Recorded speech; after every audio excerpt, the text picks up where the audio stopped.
Greetings, everyone! How is everyone doing this fine Wednesday? For anyone wondering why the hell I'm live, it's because I don't have class! For some reason or another.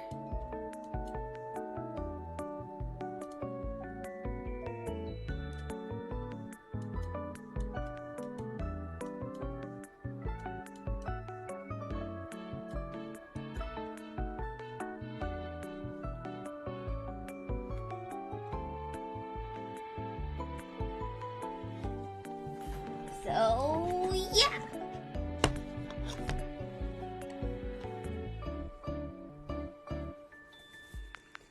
I don't have class, so I just thought I'm just gonna stream and be a streamer for today.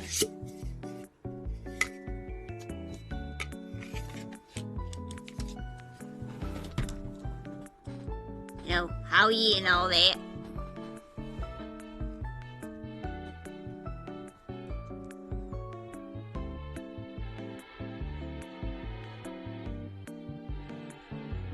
Because how ye? Just a haw ye for the sake of a haw ye.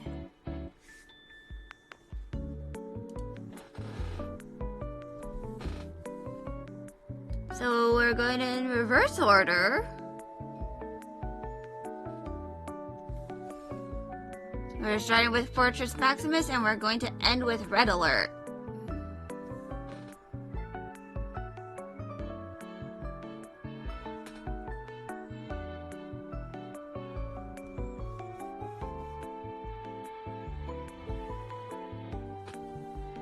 And for anyone wondering why I'm going in reverse order, I played the 5th, I just wanted to go in reverse.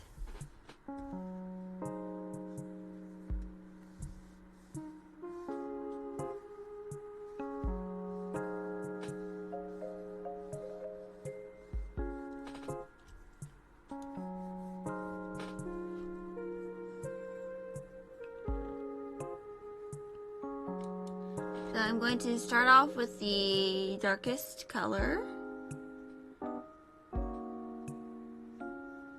which is kind of light. And that's mostly for the sake of, you know,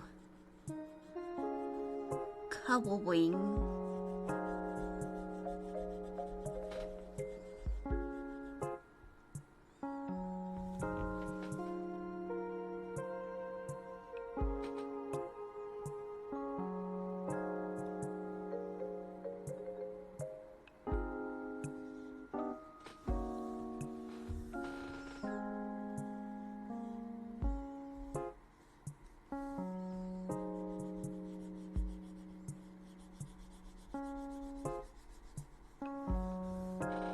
And part of me was kind of tempted to, like, just do the coloring off stream and then just upload these to Ko-fi, but eh.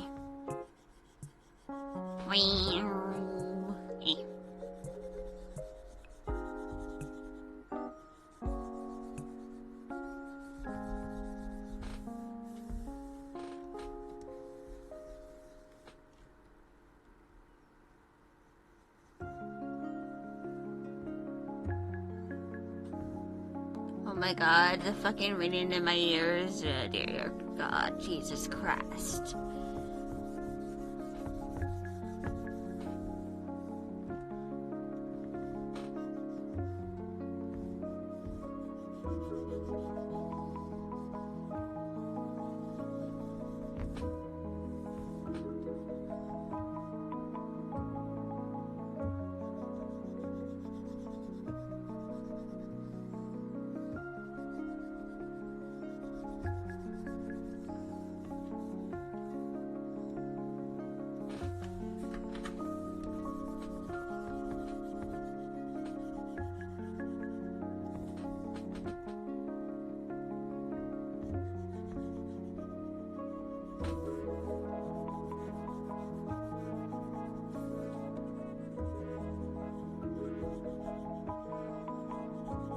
And I might go with a different color than the ones I've picked. for the color of his optics. Or I could just go with this red. Or, yeah.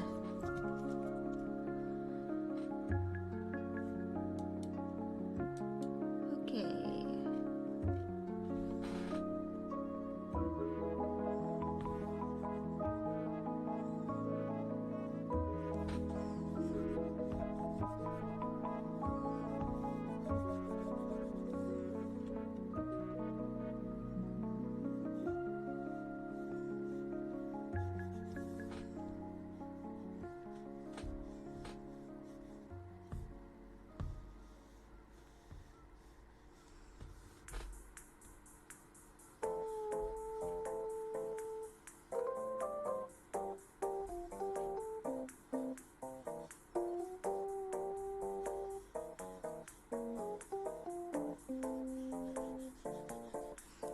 Also, if I don't talk much, it's because I'm kind of focusing on, you know,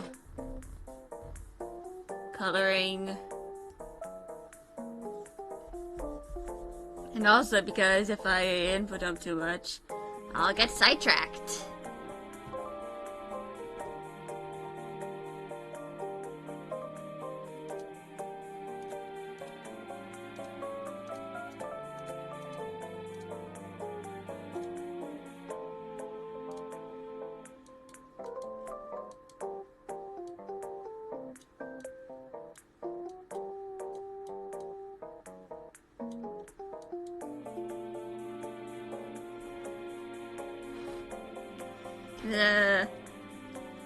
I'd rather be able to, you know, complete these because that means I can upload them to Ko-fi quicker.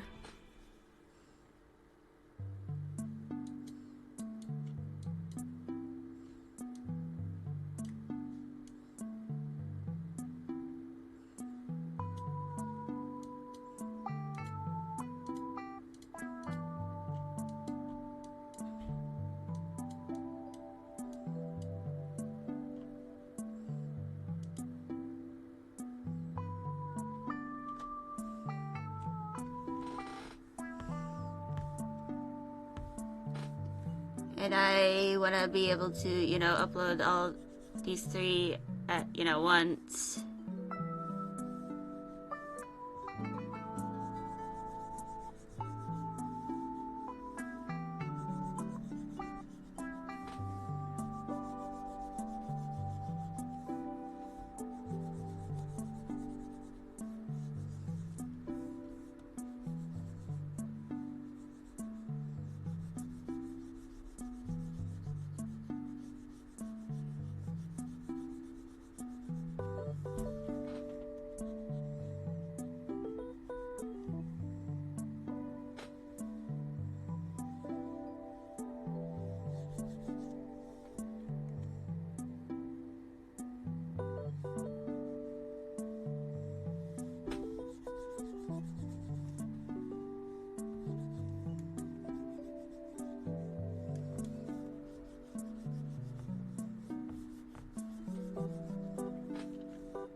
I mean,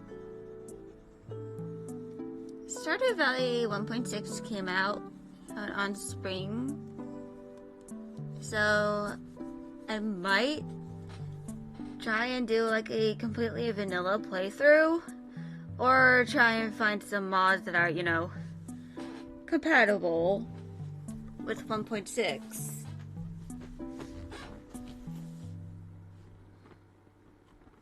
AKA seeing if any of my mods have 1.6 updates.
Sorry, my dad just came into my room asking to confirming if I indeed do not have class today, which hopefully,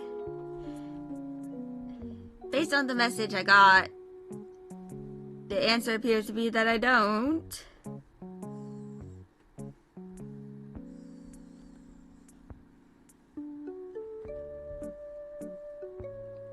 But if it turns out that I do have class today and I basically just missed it to stream, I'm gonna be a little pissed, not gonna lie.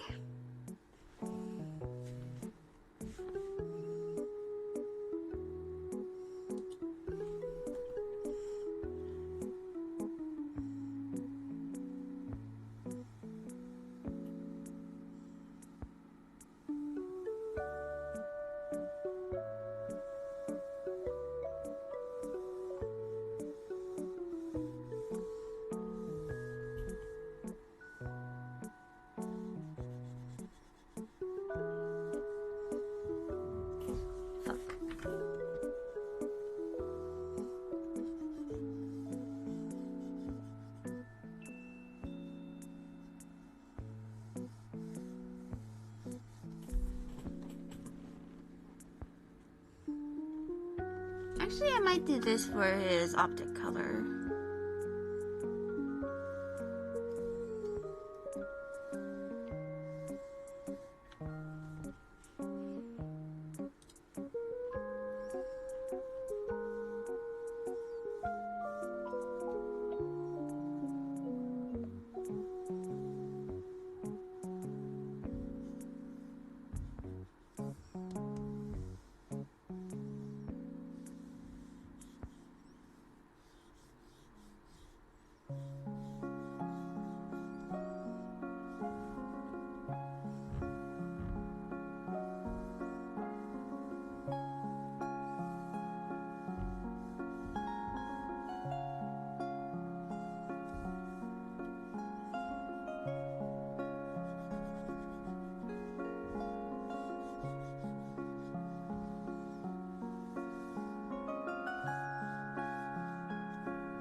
But yeah, I might. I mean, given how my Stardew Valley playthrough started before I really had, like, you know, this model, like, my model is literally just based on my IRL appearance.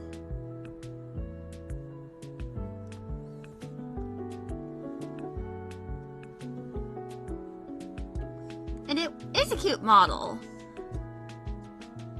But it just was basically just me. Before I really realized I could do something kind of cool with it.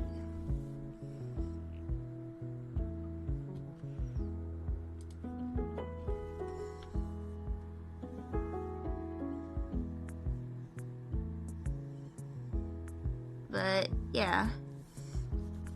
Unfortunately, I don't think I'll be able to do like the black sclera thing that my model has.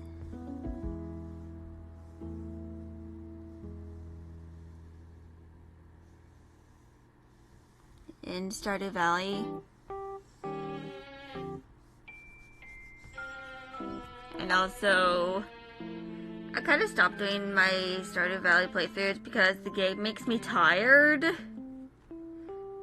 It's very, very good at that. It just makes me eepy. Eepy seepy.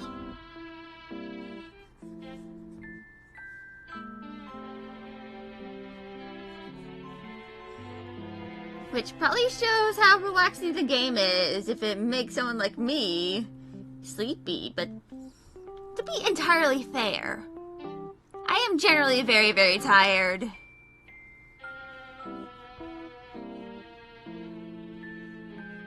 Partially because of the allergies.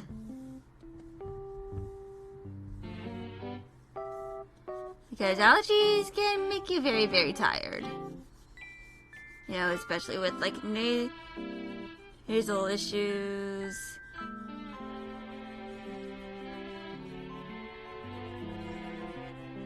And that is why I rarely go outside.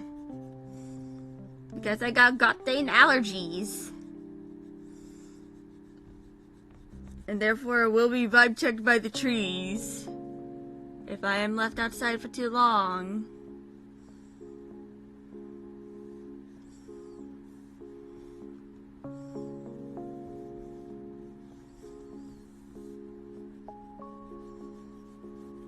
And apparently there was a study that like medical masks, like N95s and stuff, actually help with allergies, with like pollen.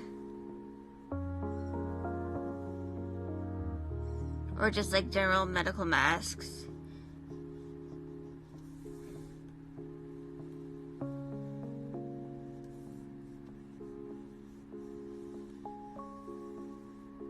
Also, hello, Goob. Keep Stardew Valley to death. And with insomnia? What? What does that mean, Goob? Goob, what does that mean? Also, thank you for the first time chat. But what the fuck does that mean?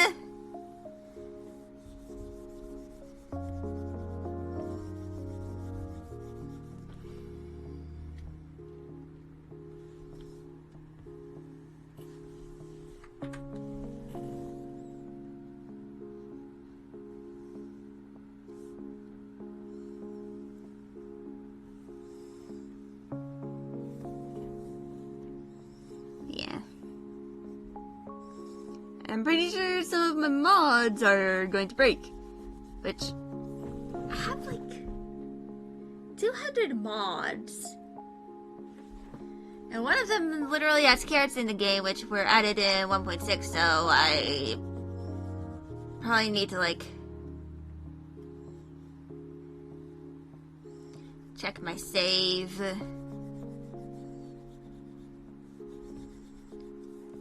And kind of figure out what it's from what mod.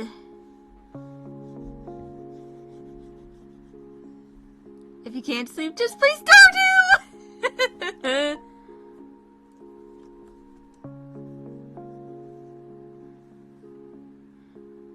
Then you'll get sleepy? Yeah, pretty much. That's kind of why I stopped doing my Stardew Valley playthrough. Because it just makes me want to nap.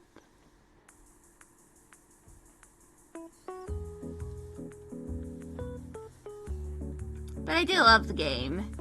You might remember I was playing it during quarantine on the Switch.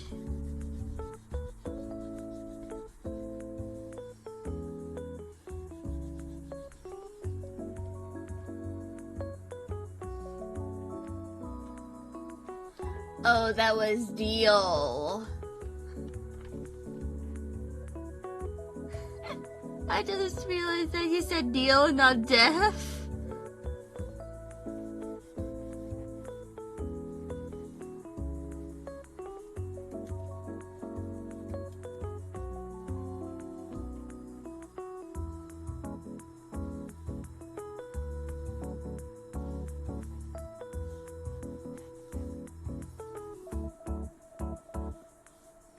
But yeah.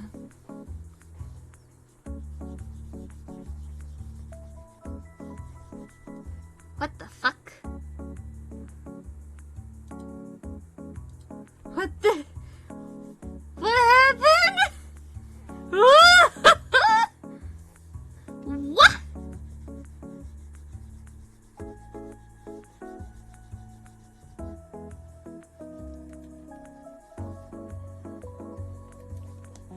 Also, sort of a tangent about like one of my original stories. I unintentionally gave the main character and two of the people she befriends in the game, I accidentally gave them a split complementary palette.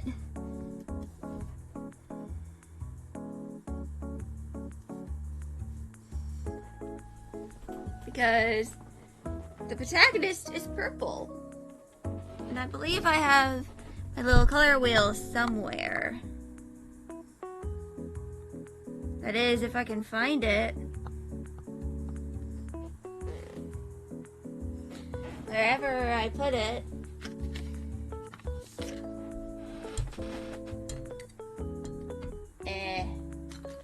Whatever.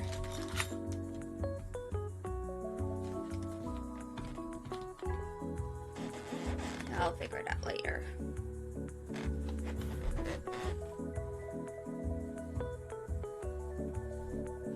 But one of the protagonist is purple, and one of the color of one of the first people she meets that becomes one of her friends is green, and another one is orange. So I very much gave them a split complementary color palette. Kind of like on accident.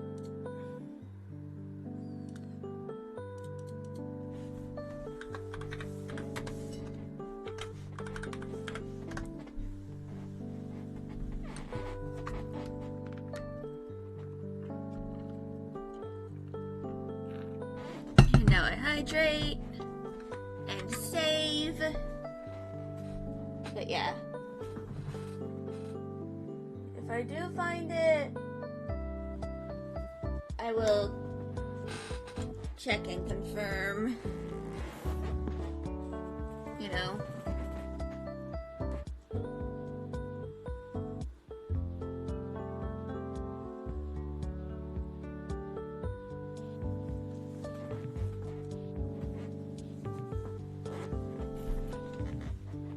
Because originally I kind of put it on my microphone stand.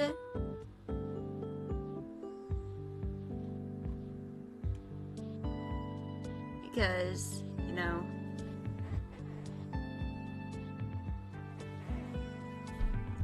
I wanted it to be kind of easy access.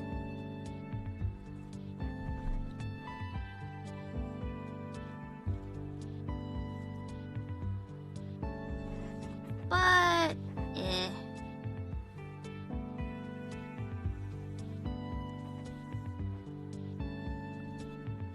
in fact, I really like it, and I probably for like Christmas, I might get one for one of my little cousins who's an artist.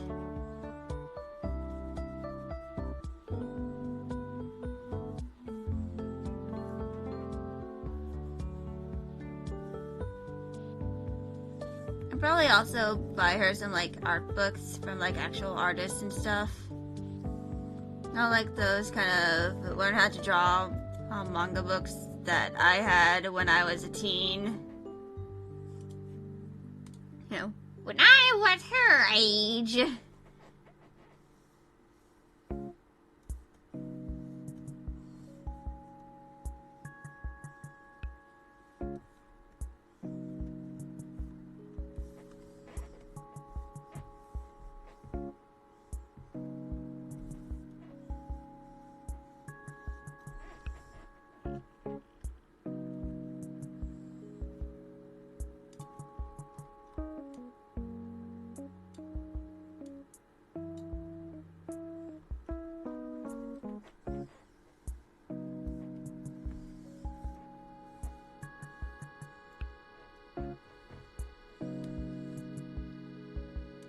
So yeah.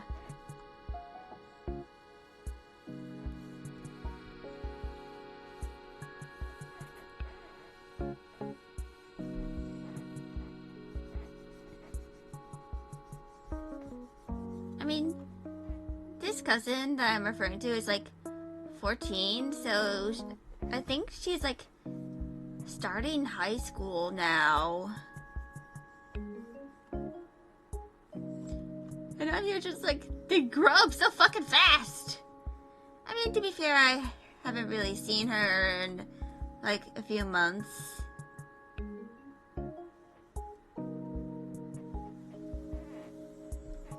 Well, technically, the last time I saw her, I lost a phone charm that her little brother found.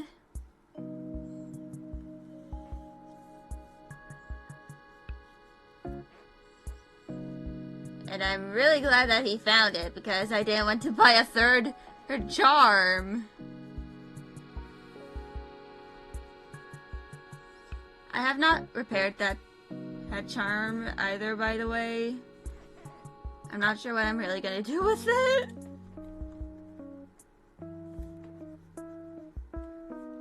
I mean, I did plan on making my own shadow box, so I might just stick it in there. You know, have a little Pokemon themed corner, because it was a Meowscarada charm.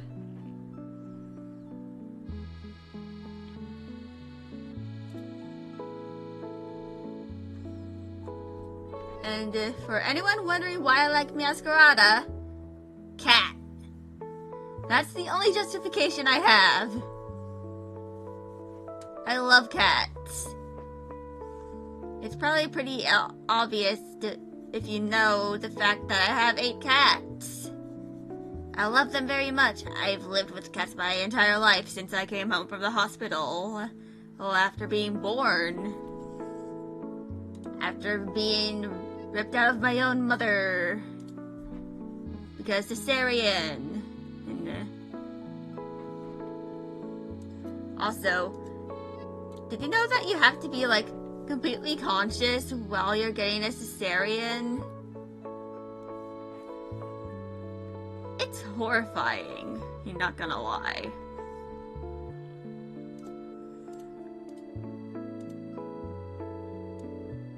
And that's how my brother and I were born, by the way.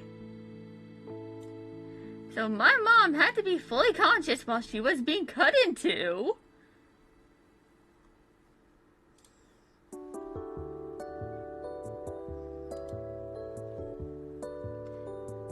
And she had to do that twice. I mean, I was like, according to my mom, I was like completely breached, so I kind of refused to escape my mom. So I kind of had to be evicted from my mom. You know, evict the baby. Like the little parasite I was. And I say parasite in an affectionate way. They give you local anesthesia. I might have to to look that up.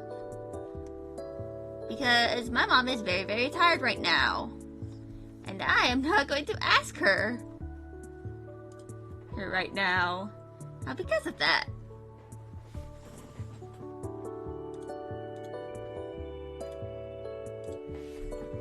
Okay. Time to take a look-see.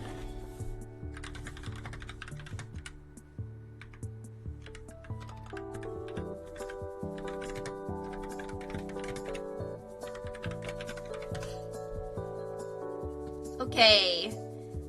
You get either regional or general anesthesia for C-sections.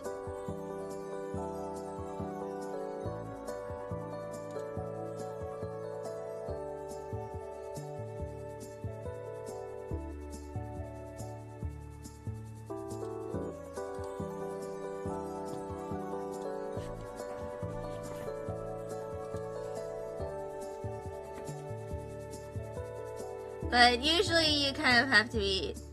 Usually you're conscious during the procedure. Or from what I know. And it's not like just one cut. But they have to like do several layers of cutting through like fat and muscle.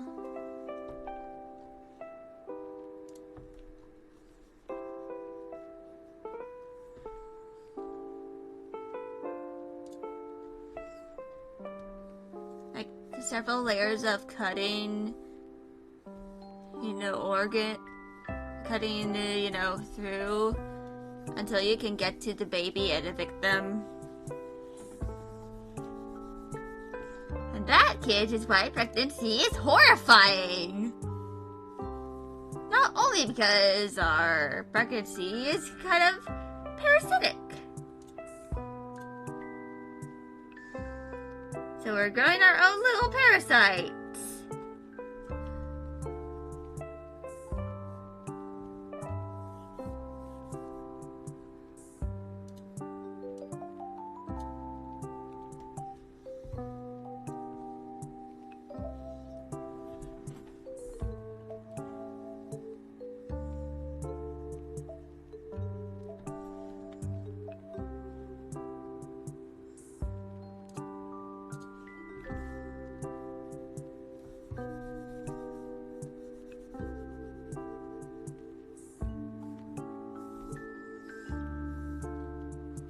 Anesthesia in all the times, yeah.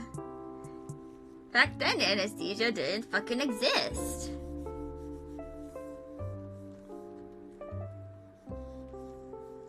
Imagine, like, having to get amputated, and you don't even have anything to numb the pain.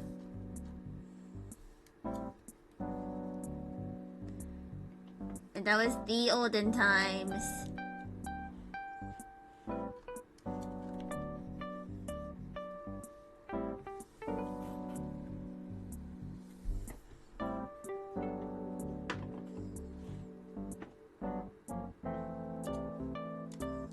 Luckily, over here, it's pretty much like just one big swath of, however the line art.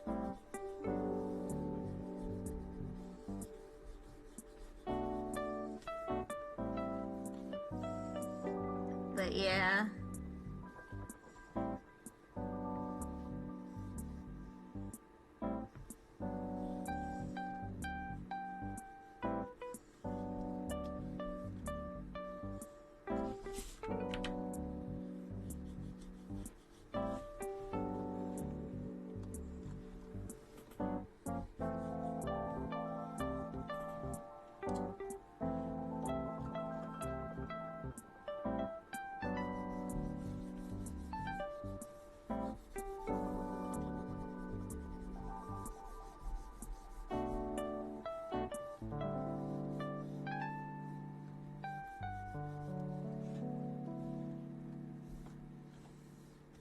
So yeah,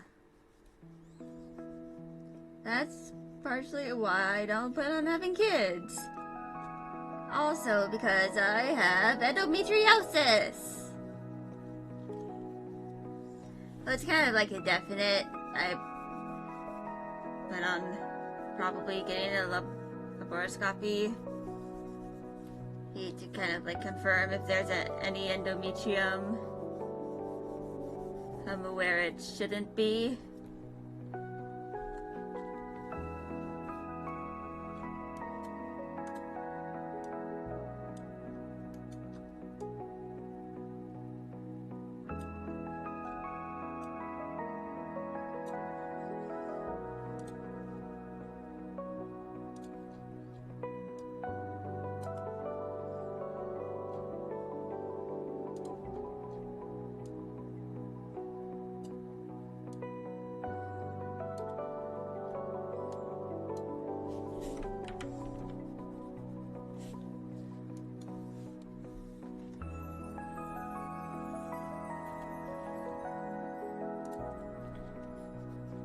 Fuck.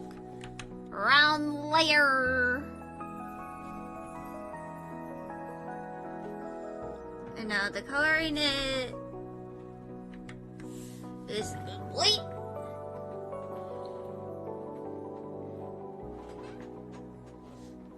But there is, of course, something obligatory that we have to do.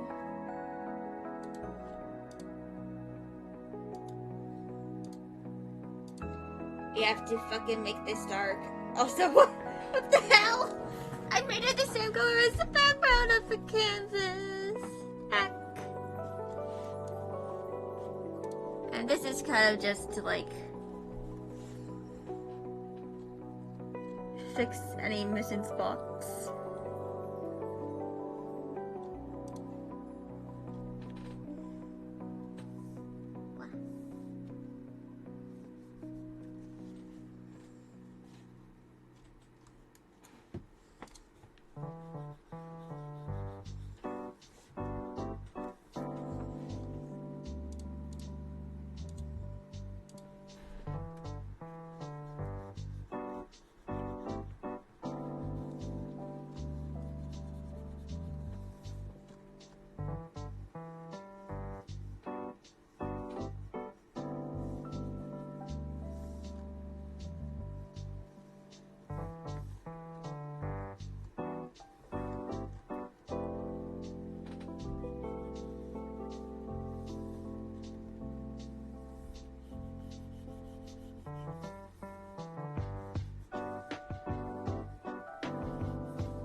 Okay, I believe this is good.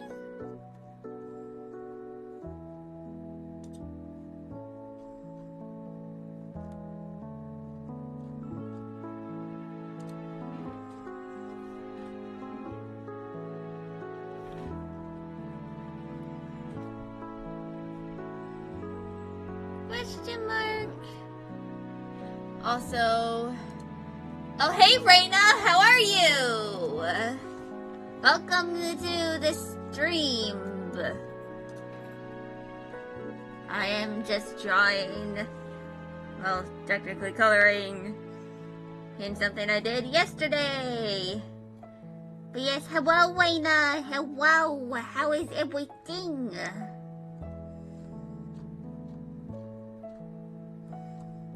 Fuck.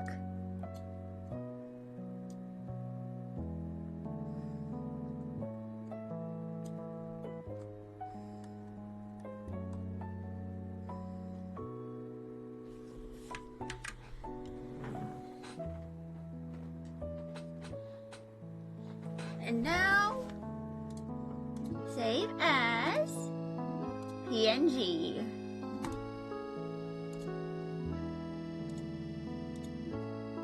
And now,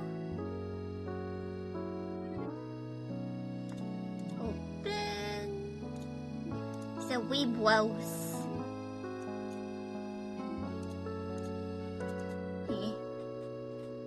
I'm doing pretty well. My class was canceled, I believe. So I have time to just do this.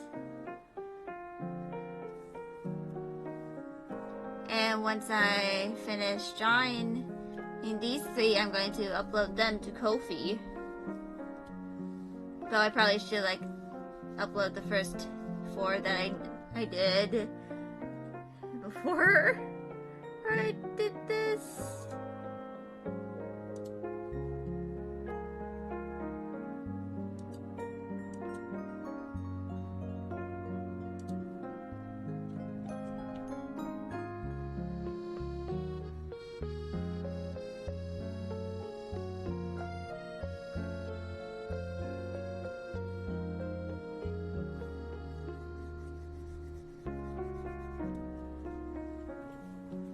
Yeah.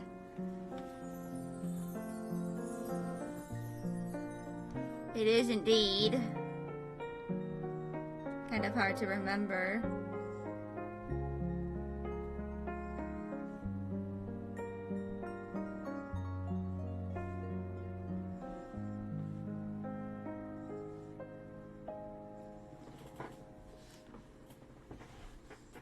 But hopefully I'll be able to, you know,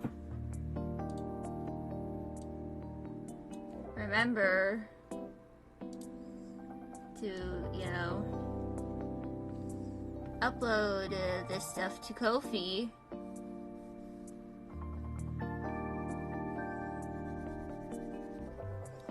I mean, my plan was originally to like kind of go prowl with like Blue Streak and Smokescreen.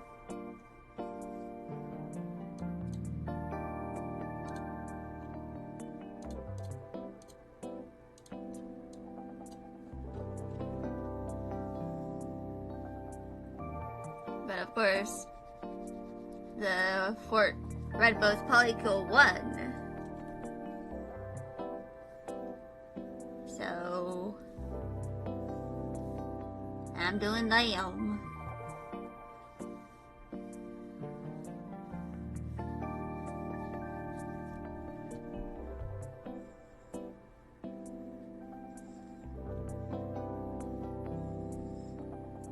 And they won by like 40-something%.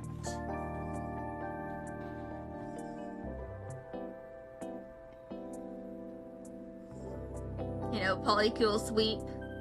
Keeping all that.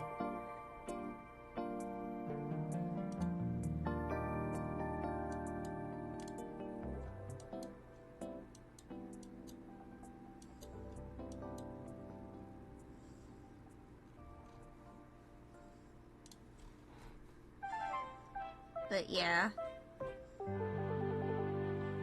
So yesterday when I rated Ilaria Rosette, I mentioned that I was kind of making these Transformers assets, and she asked if I did Bumblebee, which I did indeed do Bumblebee. And I even sent the Bumblebee asset to her. So hopefully she enjoys it.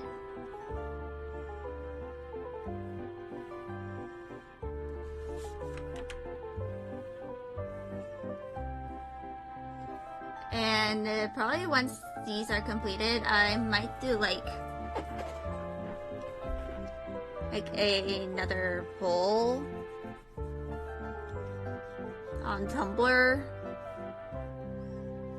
You know, my main Tumblr specifically, to kind of figure out who I'm going to do next. Because I have a whole list of characters that I plan on doing. I mean,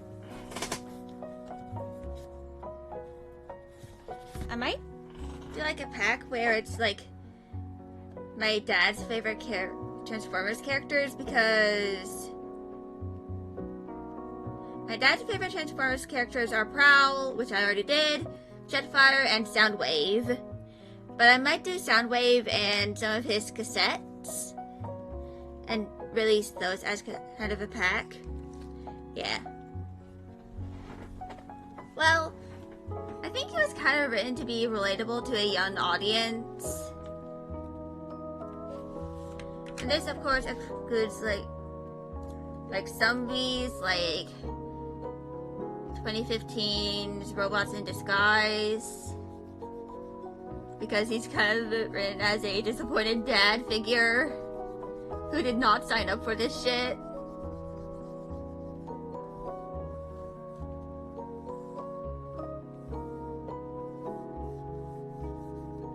But yeah, actually, hold on.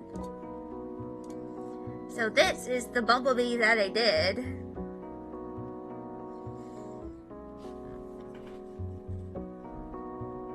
You know, made him just a little guy.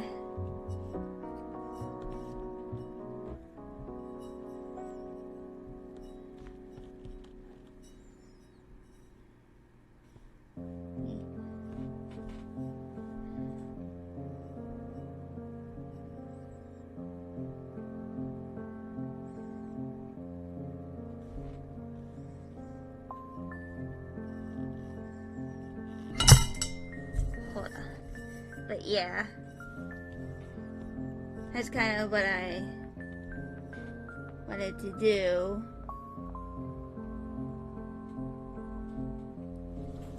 In fact, I might do Cliff Jumper too. So,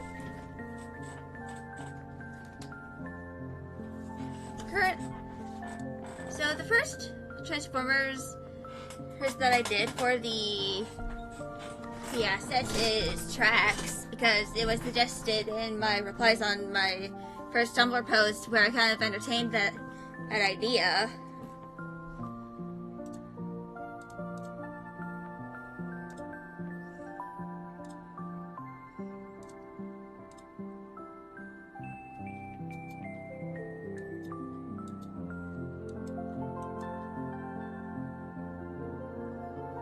But yeah.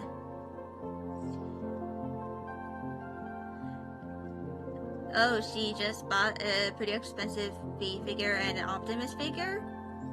Yeah, feel free to DM me on Discord.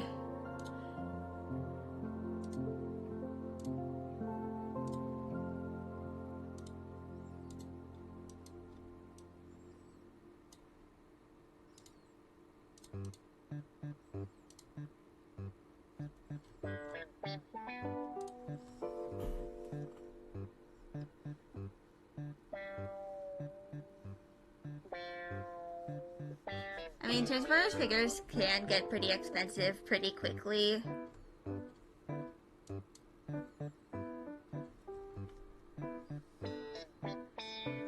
Especially with the more articulated ones.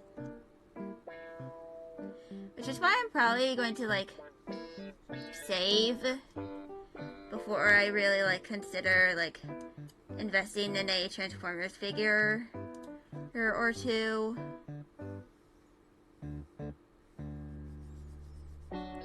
I mean, I only have like one figure, and that's a Genshin Impact figure that I literally bought with cash at my local Comic-Con last year. The Optimus one was about $700. Hopefully that means it's like really high quality.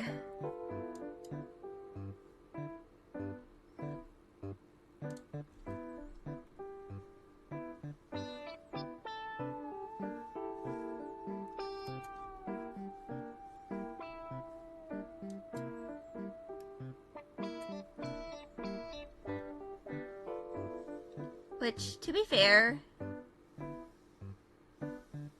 the figurines, especially the more articulated ones, can get very expensive.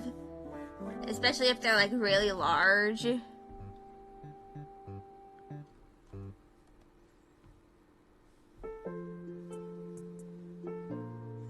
Yeah.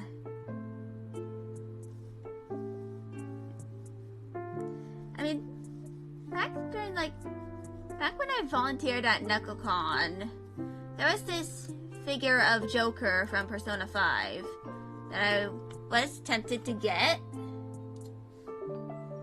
But it was like $300. And eventually it was sold, which kind of bummed me out, but I ended the KnuckleCon spending like $500, and I only had like $700 on my card at the time, so I'm glad that I did not buy that figure in hindsight.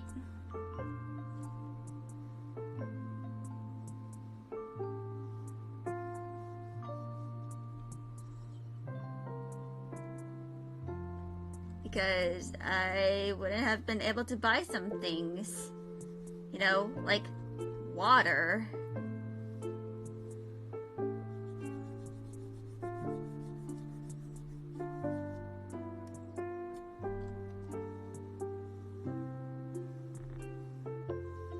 And the fact that I was, you know, at the hotel that was not within walking distance,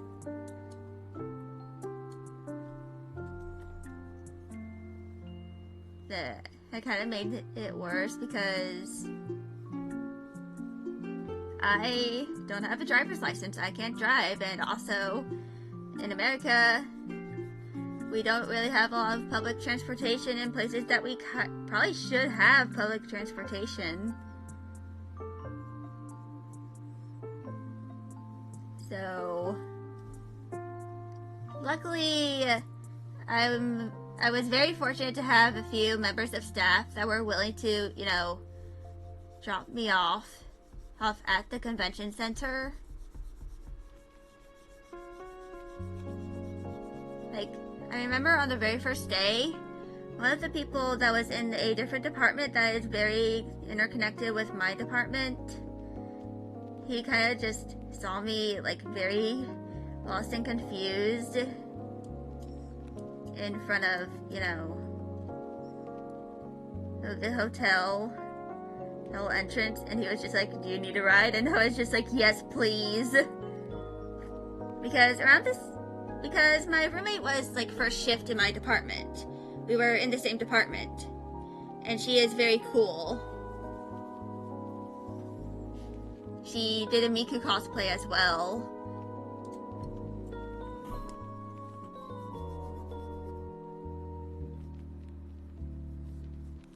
But like on the first day, I had to kind of rely on someone from a different department to drop me off, and then I used the shuttle to get back to the hotel.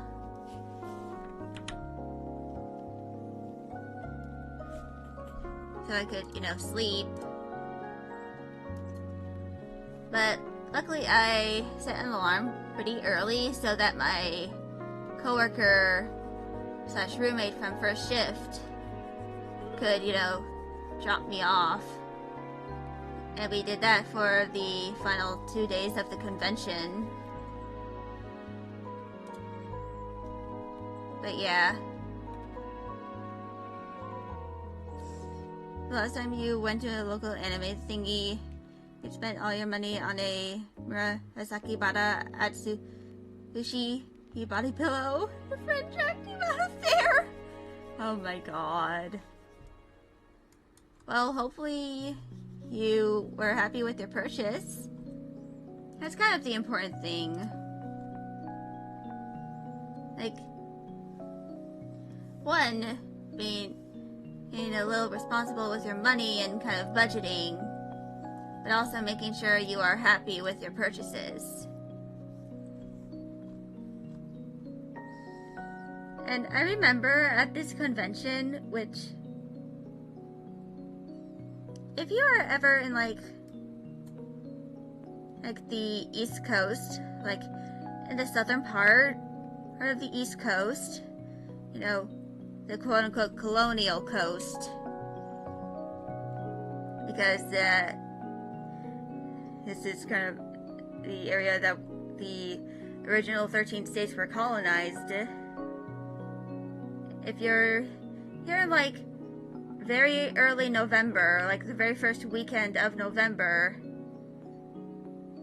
go to NecoCon. That is the convention that I volunteered at last year, and it was very fun. Like, everyone is pretty chill and kind. And they were kind of like very understanding of, you know, my disability. And that kind of made it very enjoyable.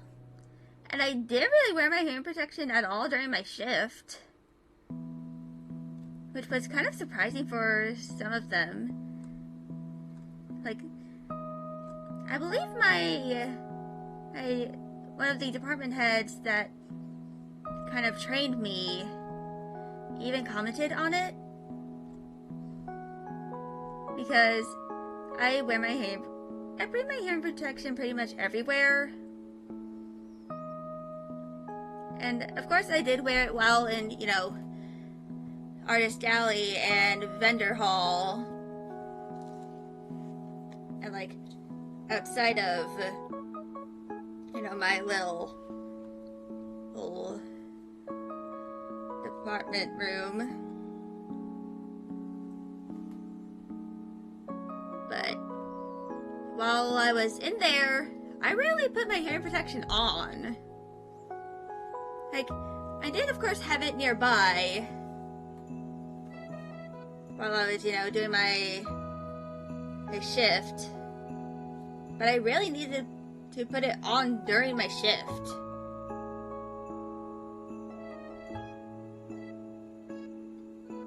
Which probably showed that I was very comfortable. Yeah. Yeah. There's plenty of things that you can, you know, see. And there are plenty of things to do in, like, the different states, because they're, like, pretty big.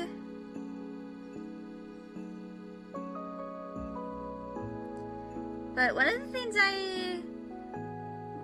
one piece of advice is, Raina, try and research, you know, try and research the areas that you go to, like the average weather during the time of year that you plan on visiting, and, you know, certain things that you do, because I believe you're, like, European, right? Because, and like, especially if you go, like, to the southern states, it can get very, very hot during the summer. Yeah, Middle Europe, yeah. It can get, like, really hot, like, up to 30 degrees Celsius.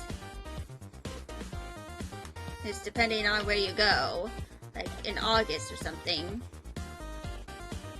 Like, it's kind of like the peak temperature for where I live during the summer. So, luckily, pretty much every single building here has air conditioning, so if you are kind of, like, sweltering from the heat, you can always see if you can go inside a building and then just chill in the AC. And of course, if you ever go to Washington, D.C., one of the things I recommend is going to the International Spy Museum. And D.C. is, like, one of the few places in the United States that has, like, a reliable, you know, buses and subways. Like, I actually still have my subway pay card from when I last visited in 2019. And Washington, D.C. is also where Otakon happened in August. And, yeah.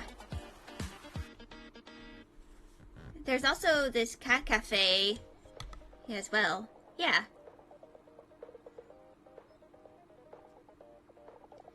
I remember, like,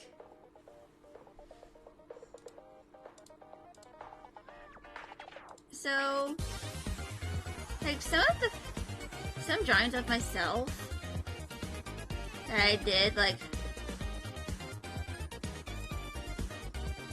way back when, like, a lot of my old art. So, this is like all the way from like 2020 or something, so this long sleeve shirt is actually based on something that I bought from the International Spy Museum. And of course this is back when I was doing Fire Alpaca as like my main, you know. And of course this is like several years old. You can see based on the hand being kind of bad. Right over here. And you can probably see how long I've gone. And of course there was, you know, the whole I started drawing myself with curly hair around this time, back in like 2020, because this is around the time my mom learned how to kind of take care of her hair and use like products meant for her hair type. Which our hair type is kind of like between wavy and curly.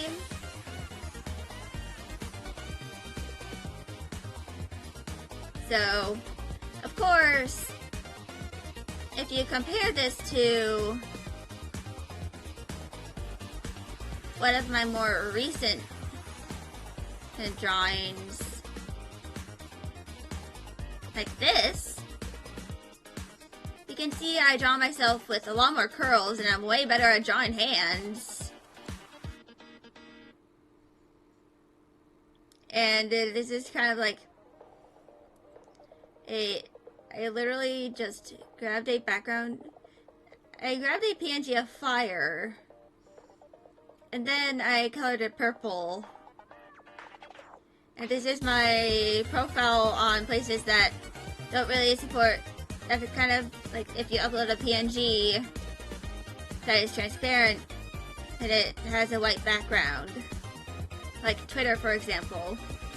This is my profile on there. And yeah, I did improve a lot. This is like a 4-year difference, I believe. So yeah, you can definitely see the improvements I've gone through over like nearly half a decade. And of course, I also have this piece that I made back. So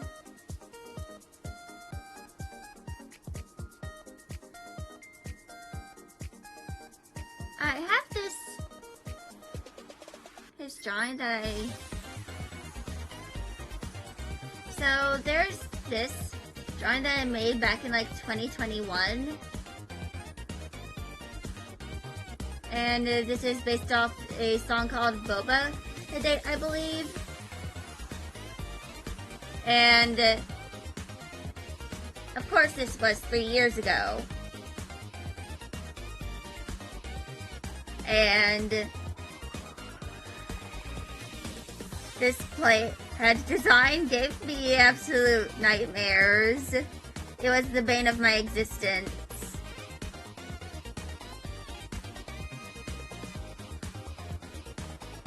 But I do plan on redrawing this one. And then there is this one that was my final project for high school, which I made like 2 years ago. which I do like this drawing. It's literally like the background I had when I first turned on my computer, or before I signed in. But I feel like I could also remake this one.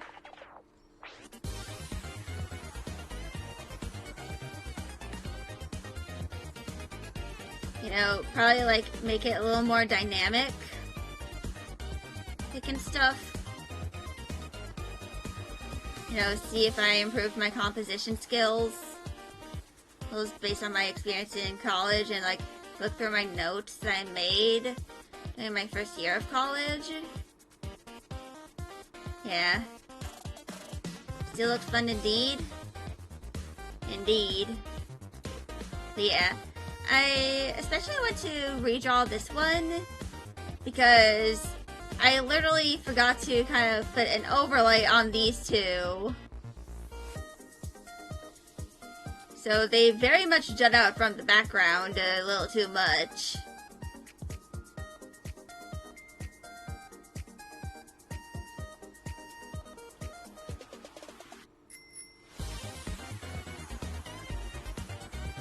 But yeah.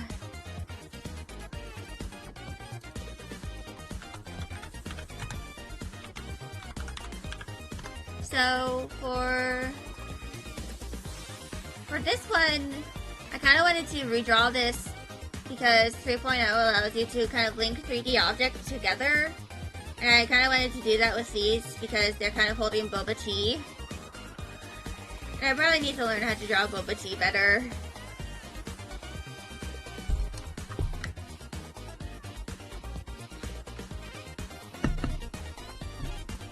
And,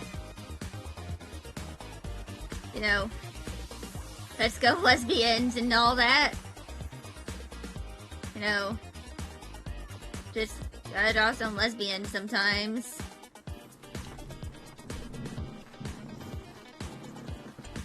You know, see how I improved over the past few years.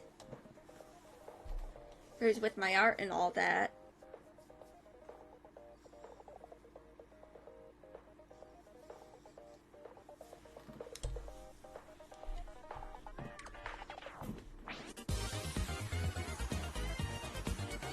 But anyway, let's go back to FortRedbos.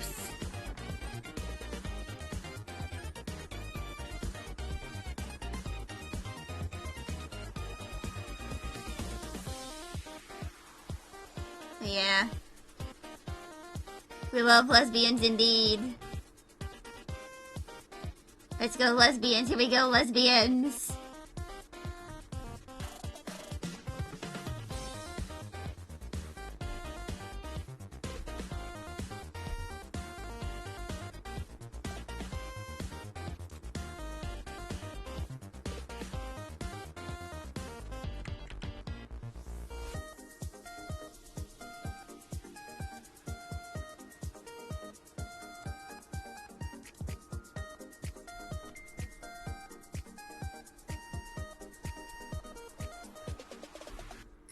But yeah,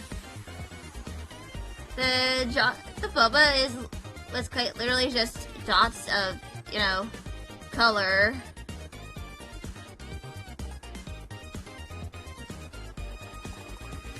And as that was, you know, a school project.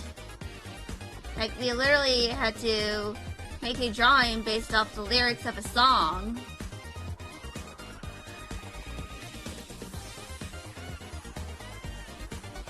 And I picked the song Boba Date for these two.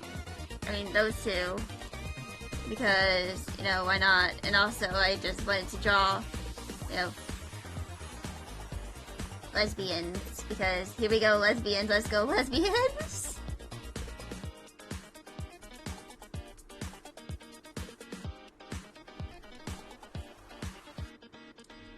And also, the taller one with the, you know, cat ears and stuff is non-binary. Their name is Panthy. And the white wolf one is Billy. And yes, I literally named her after my English teacher. Not the artist, Billie Eilish, but my English teacher, who is the reason why I write in cursive.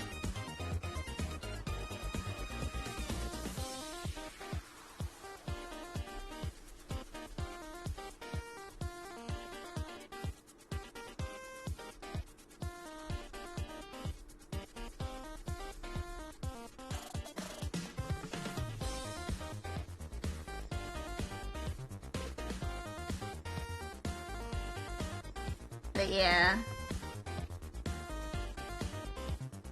Once I figure out how to do like the object connection thingy with Coop Studio Paint, I'm probably going to go draw them. You know, spend a few streams to, you know, redrawing that piece. And, you know, use some of my notes from my other college classes to, you know, make a more improved drawing.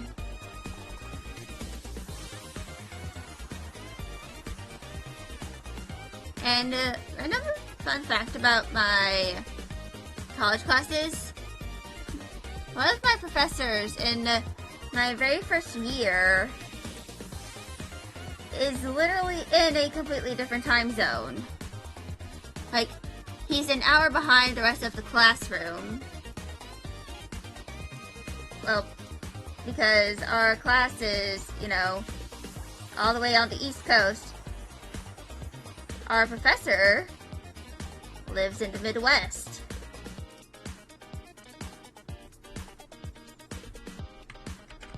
Like in Illinois.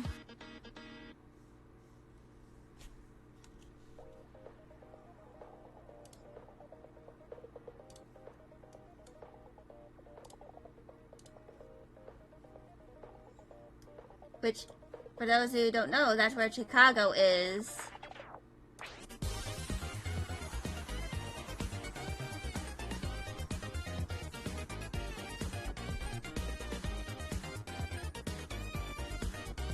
Yeah. And this was like a completely virtual class, so it was entirely possible to have a professor in a completely different state and a completely different time zone. In fact, if I ever end up having a professor who's like from a completely different country, like, and is living in a different country, but is able to teach at my college because their classes are all virtual, that would be funny. But it might be a little difficult. But the most likely, like, a Canadian, because I believe, like, Quebec, from what I know, is, like, in the same time zone as my state.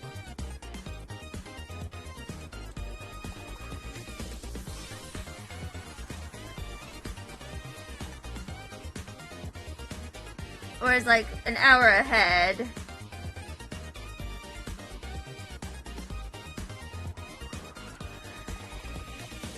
No, based on my knowledge.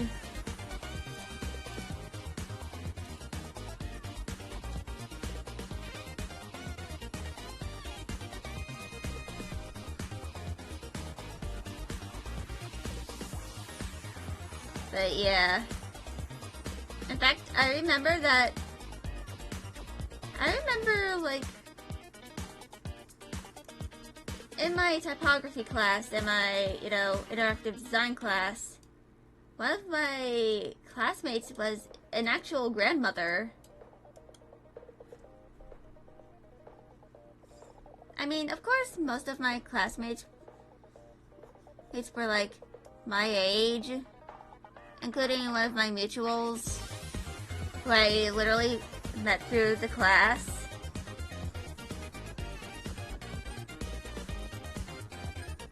He's very cool. He's also a streamer on Twitch. In fact, let me go shout him out.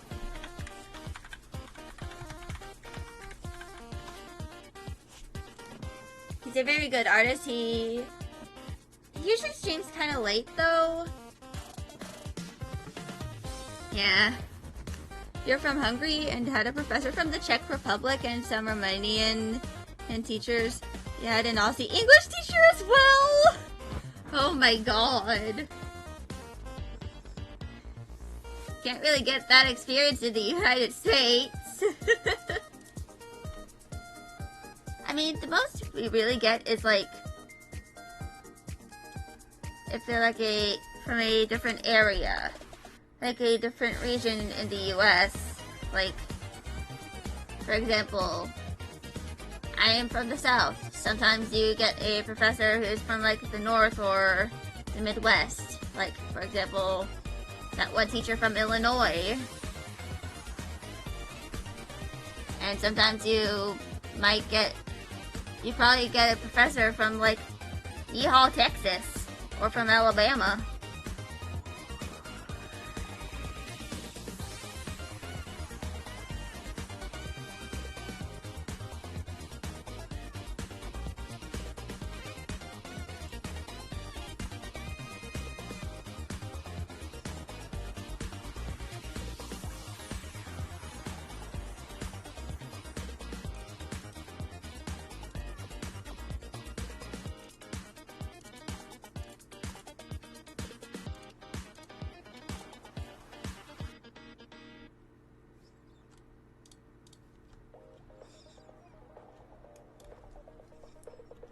But of course, I haven't really experienced that. I mean, back in like my junior year of high school, so 11th grade, when I was like 16 to 17, I had a teacher in my chemistry class who like had a relatively toned down accent, but that's because her students used to like clown on her for her very strong southern accent.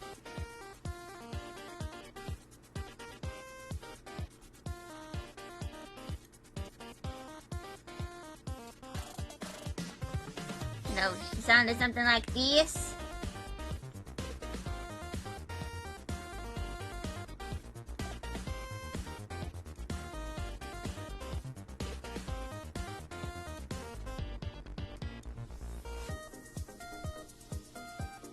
And yeah, that was kind of like, college certainly was more chaotic. And I actually, in my interactive design class, I had a classmate who was from Germany. And I remember saying good morning to her in German, and she was like very, very happy. You know? Yeah, it is very fun.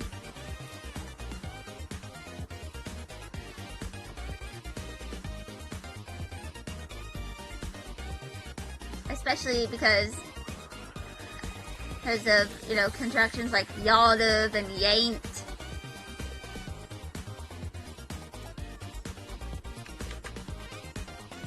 And then there are some more cursed contractions that are like very, very long.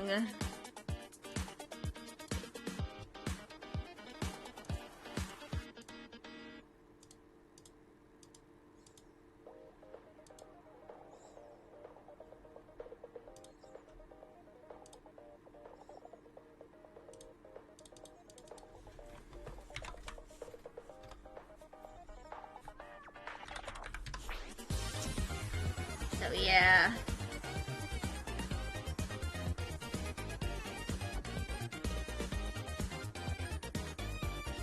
It gets cursed very quickly.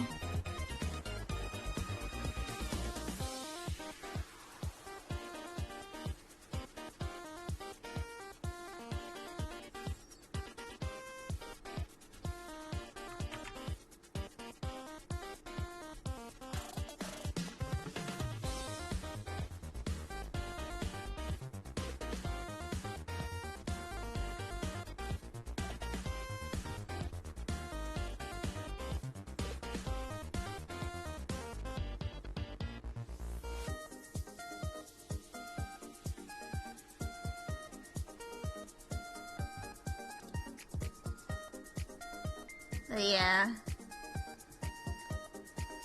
In fact, sometimes, I mean, where I live specifically, you sometimes get like a lot of people who are from like different parts of the US. Like, especially from like northern parts. Like, a lot of people from that live in my state, including my dad, are from the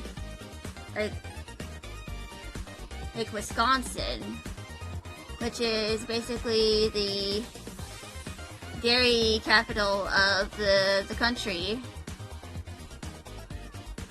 And also where, like, the one area where I'm most likely to encounter a relative, completely by accident.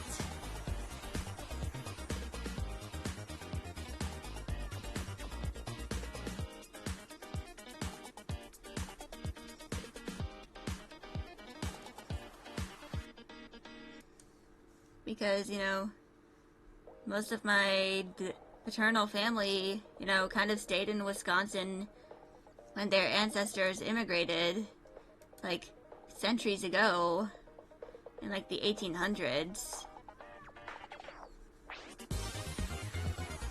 Like, a lot of it's, you know, German, but there's also, you know, like, Norwegian, because I know the Norwegian part because my dad is the keeper of a book that kind of details those are Norwegian ancestors, which I get from my grandfather's side.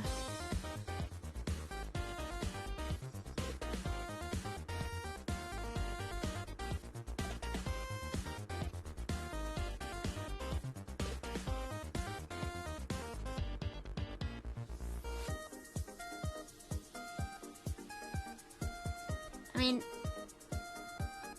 the ancestry thing is kind of like a big thing for like a lot of Americans, especially my mom,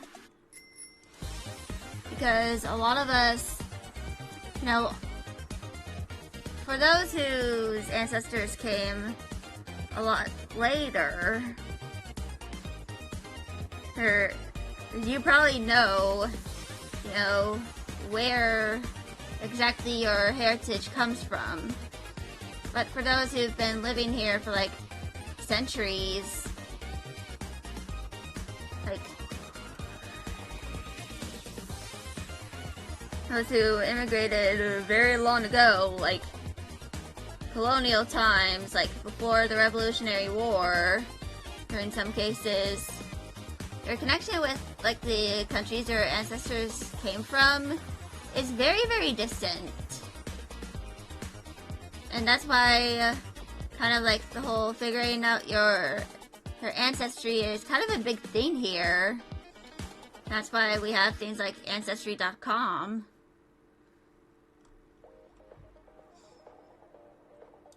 Because a lot of people are curious as to where their genetics come from. Like what countries their ancestors came from to the US to live a better life. Or to, you know, colonize.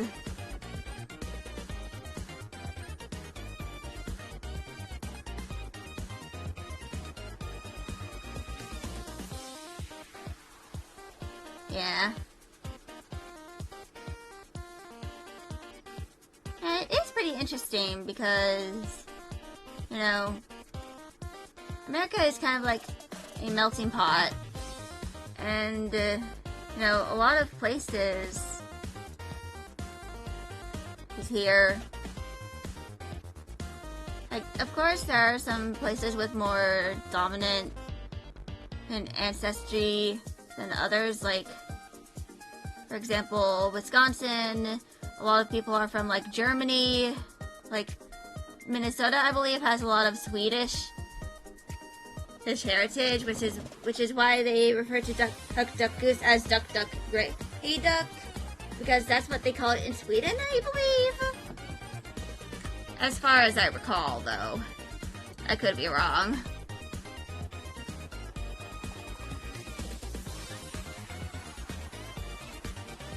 And it kind of just depends a lot on where your ancestors came from and where they settled.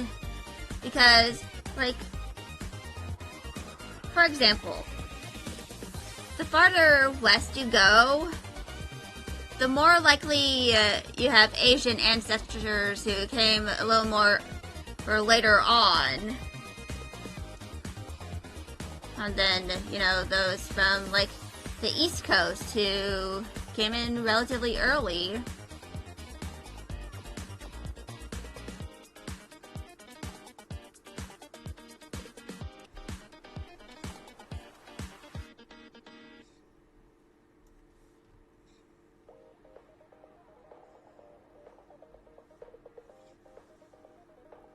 But yeah, a lot of people here have like mixed heritage.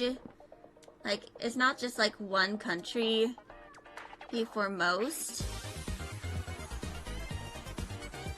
We kind of have like a mix of the, you know, countries our ancestors immigrated from.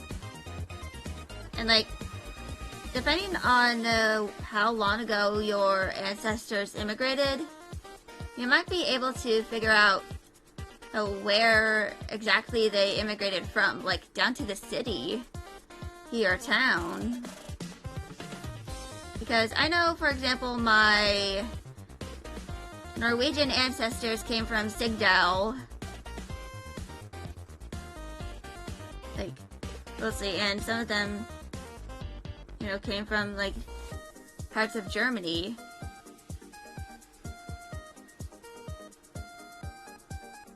But yeah. I mean, I feel like a part of it is like trying to figure out your ancestry. Yeah. More like nationality in Europe. Yeah. That kind of makes sense.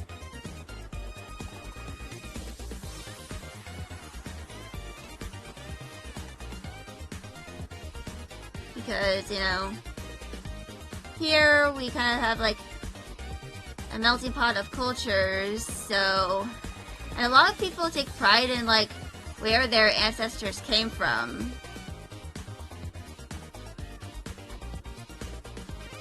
And, you know, try to kind of adopt those aspects of culture.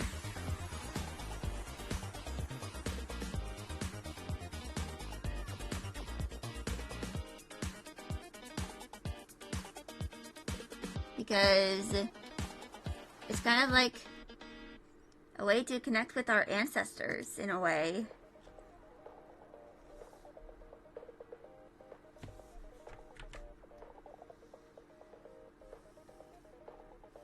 Or like honor their heritage. And of course, a lot of things about like American cuisine a lot of it comes from like other cultures as well. Like, for example, spaghetti with meatballs, specifically like balls of meat usually made with like beef or pork. That came by when when Italians immigrated to the United States and realized that, you know, meat was a lot more cheaper here than in Italy. So they could more easily mix stuff with meat. And that's kind of how spaghetti and meatballs came about. Because that was kind of a response to, you know, having a food that was considered like really rare or a luxury back in their homeland. And being way more abundant, they experimented. And that's kind of probably a thing with like a bunch of different, you know, a lot of immigrant families. Like, if they weren't able to like exactly make something based on ingredients they had back at home, they probably experimented with the stuff that they could easily get where they currently live. So kind of like making a certain, you know, foods from ingredients that they could easily get where they live. If currently, even if it's, especially if it's something that they've never really been able to get before.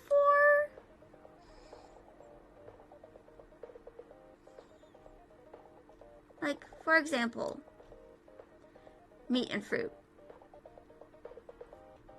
Like, yeah. Bless all the immigrants for giving America real food! Well,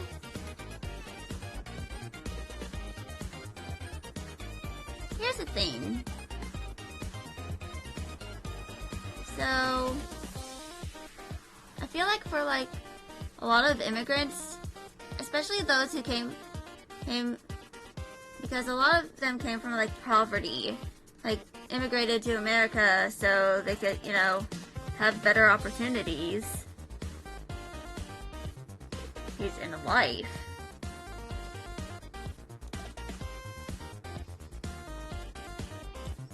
They probably saw stuff that they never really were able to afford, but now could afford. So they probably started like experimenting with, you know, certain new things that they've, you know, experienced. Like, I mean, with the New World, like, a lot of things that, you know, are kind of staples in many parts of the world came from there. Like, beans and potatoes and different kinds of squashes like pumpkins, because like the traditional jack-o'-lantern that we usually think of with like the pumpkin carved, that was not the original, well, you know, version. I believe originally it was like carved turnips.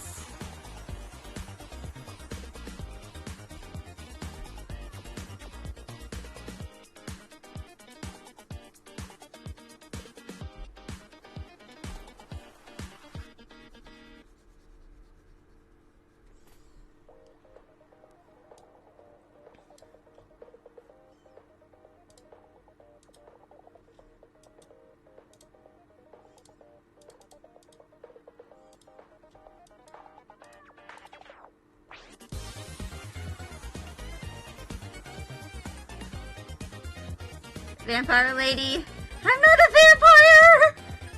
I'm a dragon!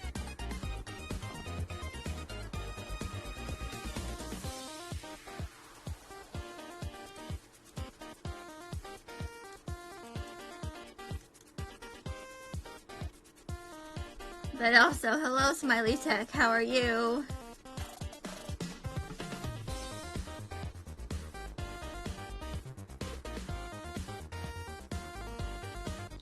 R.I.P. demoted to vampire!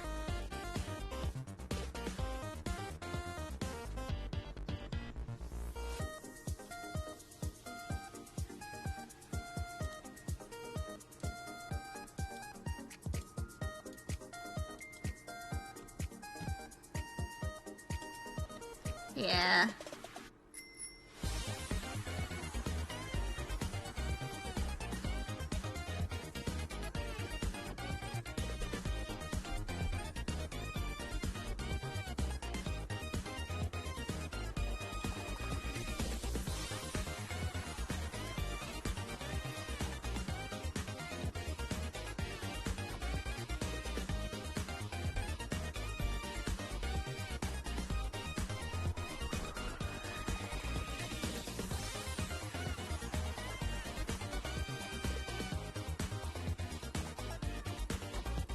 So, like, a lot of cultural exchanges happened with, like, you know,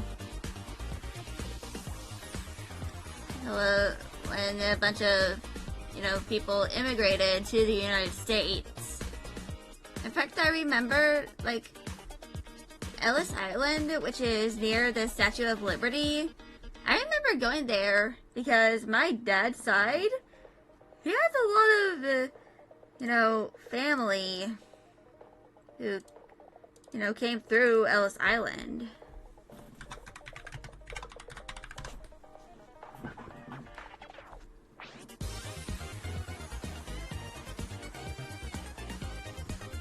So, yeah.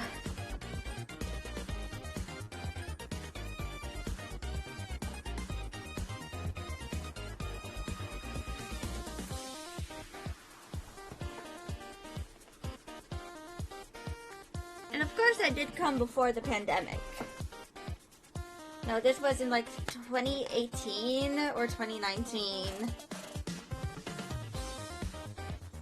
Or probably even 2017.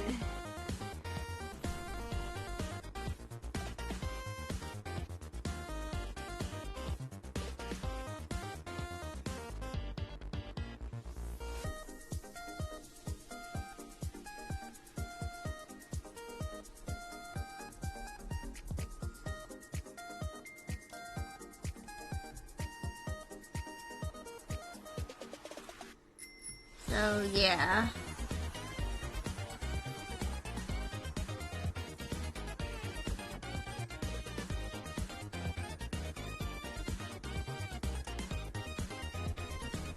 And there are, of course, like, more native cuisines like Cajun.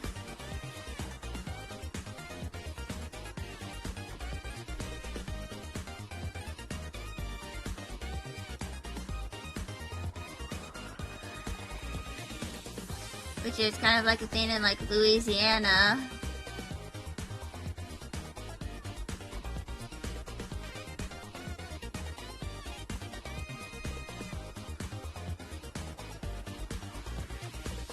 But I never really had Cajun food, so take my word with a grain of salt.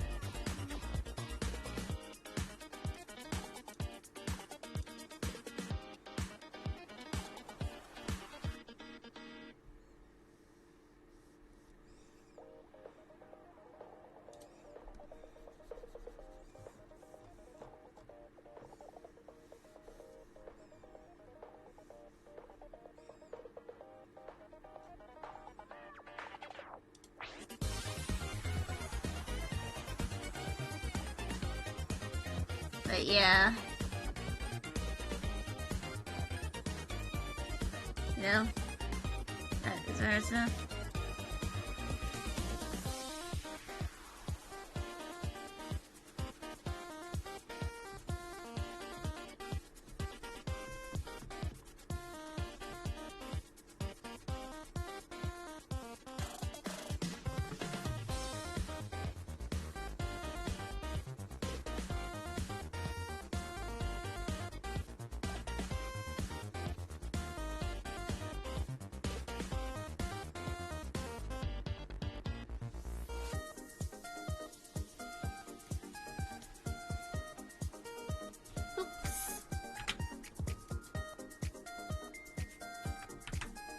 Wrong layer.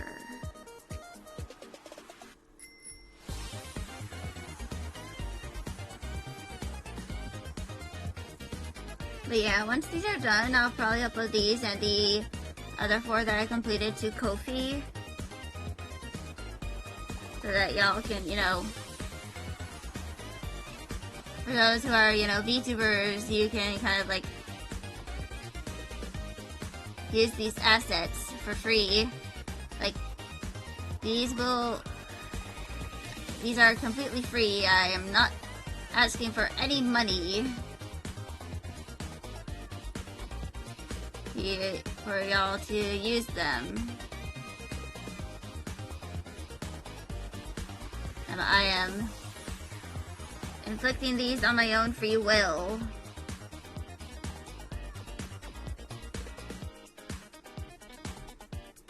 Yeah. Actually, because I feel like more Transformers assets need to be put out in this world.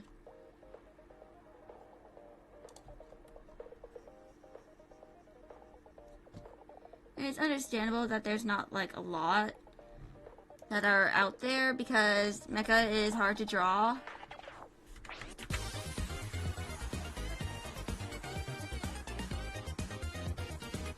Like, I kind of am familiar with the difficulties of drawing mecha.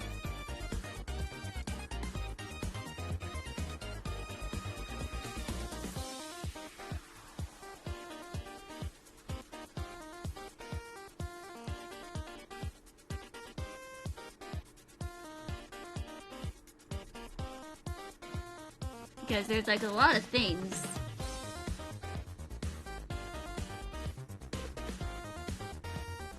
You know, that you kind of have to get right.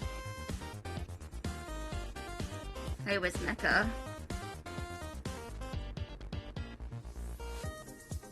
Like a whole bunch of little details, but they can be simplified. Mecha can be simplified to some extent.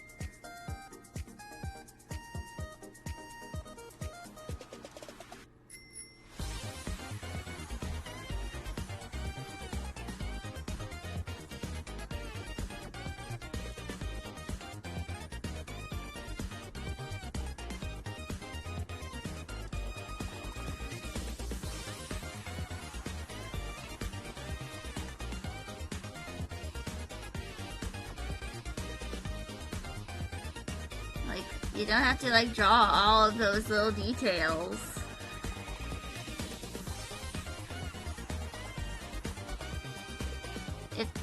Especially if it will not really be noticeable. Well, if you just omit them, you can probably omit them.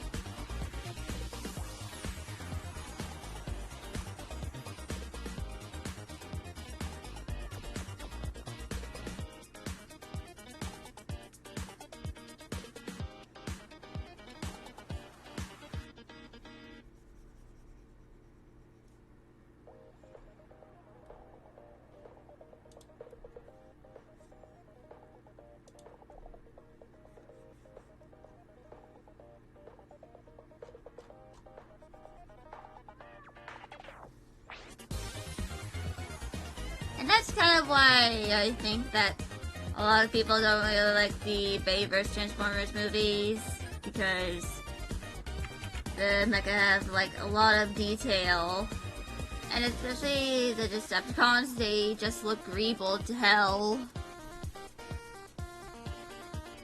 You know, like too much kibble.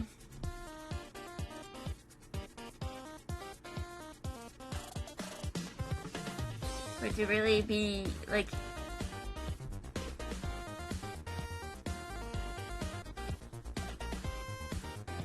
you know,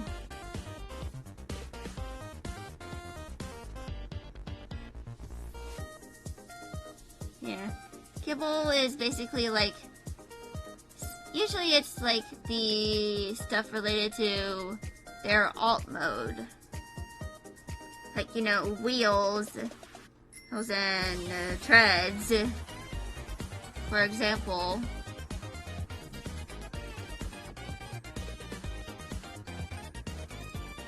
Which a lot of it contributes to their silhouette.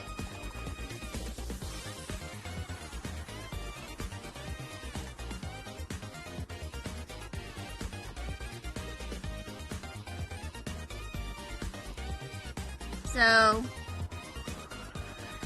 for Cerebros, the wheels are kibble. And for Fortress Maximus, the treads are kibble.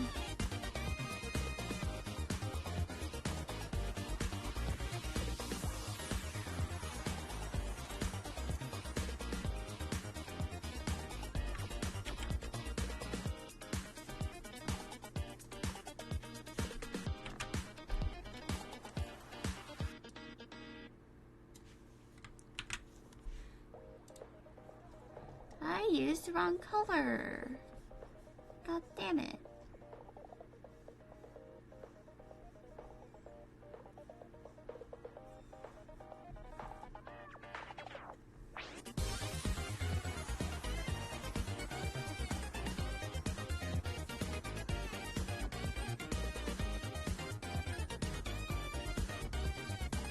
But yeah, kibble is kind of like a fan term.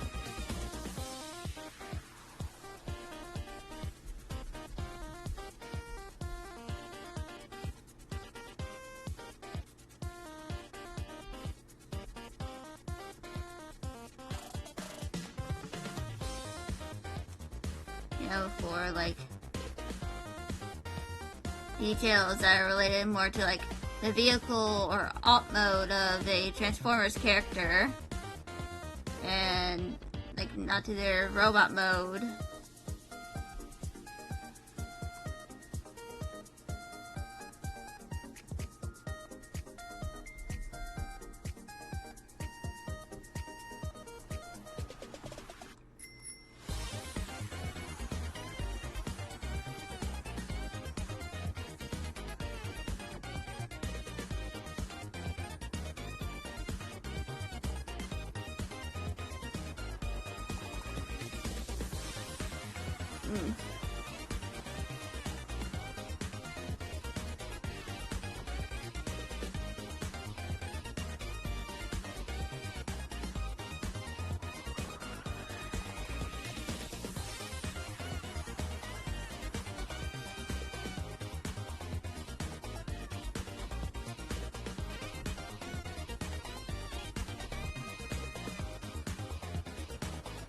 And now,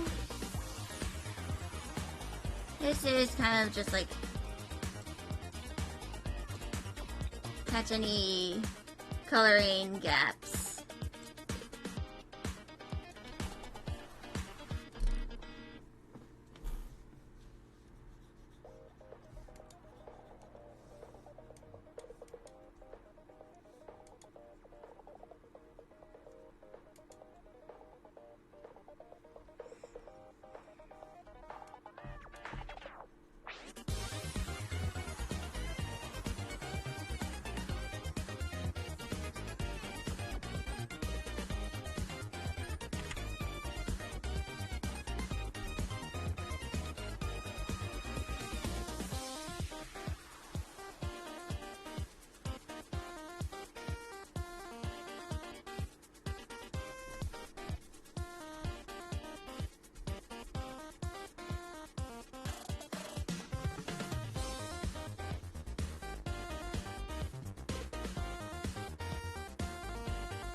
So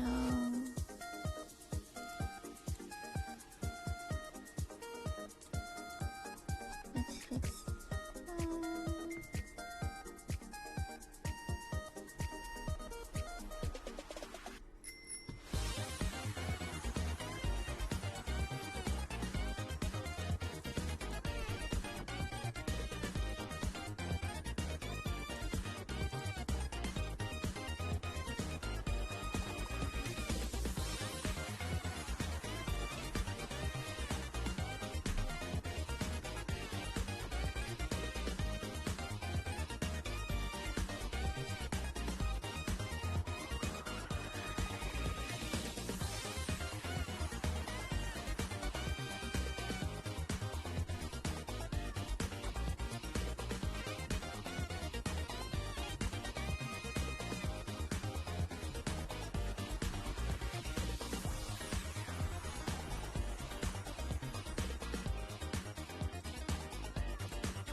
And that is red alert.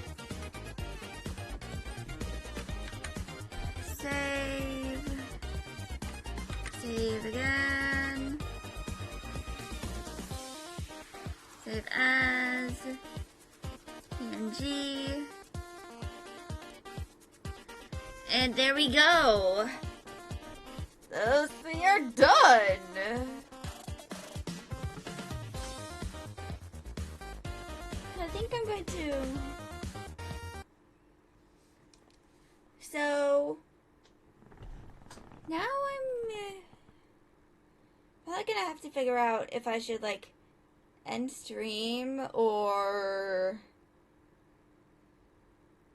just continue doing something else. Like, I might not, you know,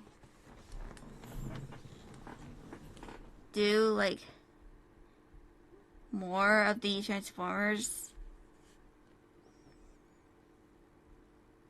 as characters because that's a little exhausting. So I'm going to do the intermission and I'll figure out what to do once I return. I'll be back.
Okay, I'm back.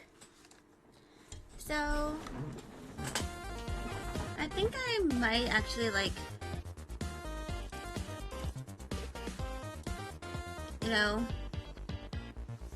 work on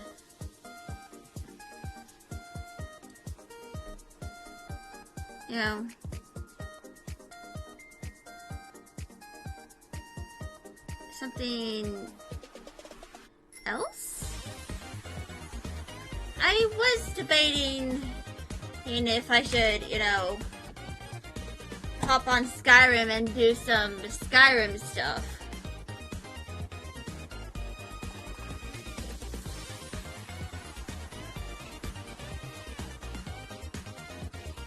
But I feel like, kind of working on something else.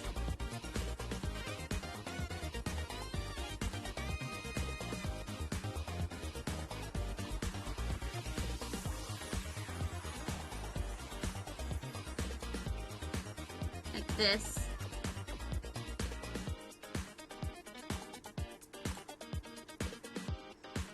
So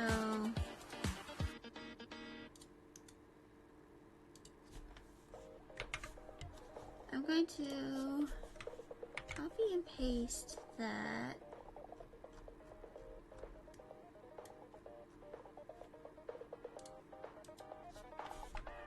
That's kind of just to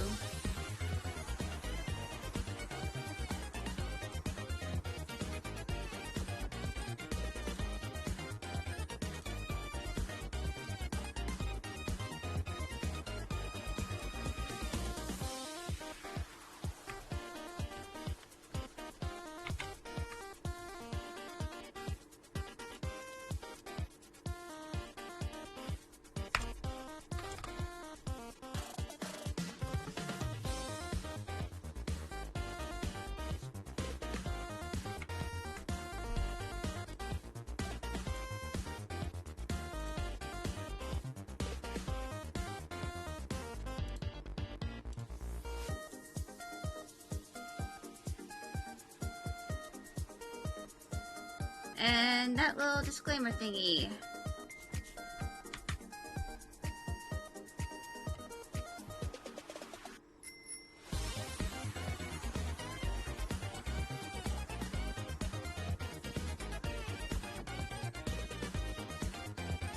And this is kind of like meant to be for like Tumblr.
So, part of me for this game, I wanted to kind of like make a version of like some of the UI for languages that, of course, the usual ones that go from left to right, but also hope for those that go from right to left.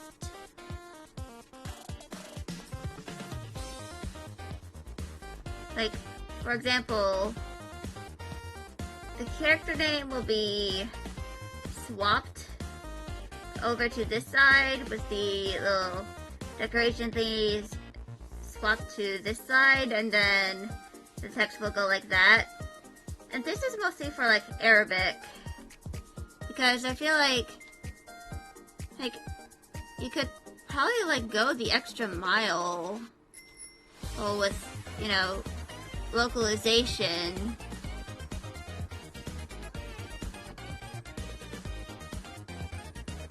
With, you know, accommodating the language and how it kind of like, you know, how it is read. You can probably accommodate for that. It's within the UI.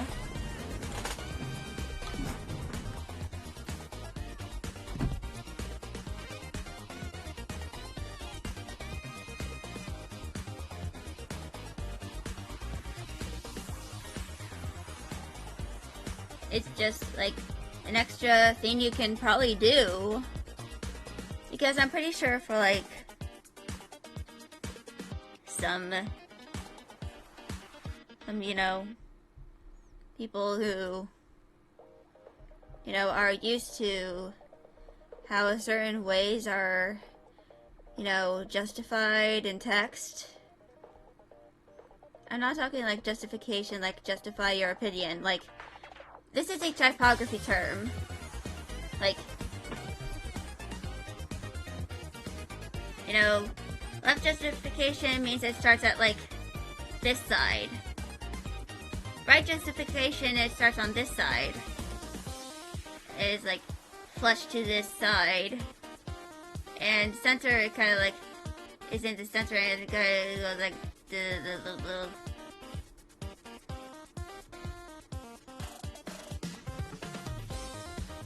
And of course I might, you know, try and, you know, find more fonts. Microsoft Word, flashbacks from school. Yeah. But for me, that is typography. Because I had to take a class in typography before I, you know, could do an interactive design.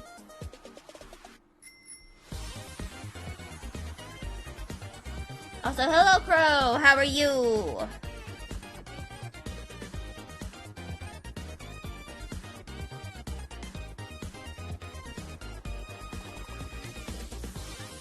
Tired? Understandable. It's understandable to be very icky.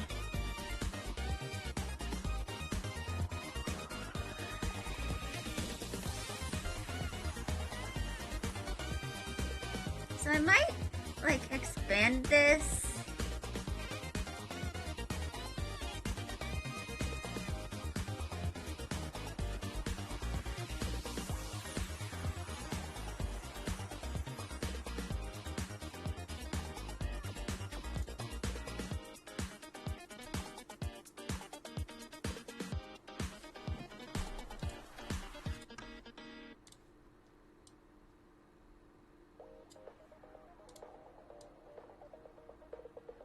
Place those there.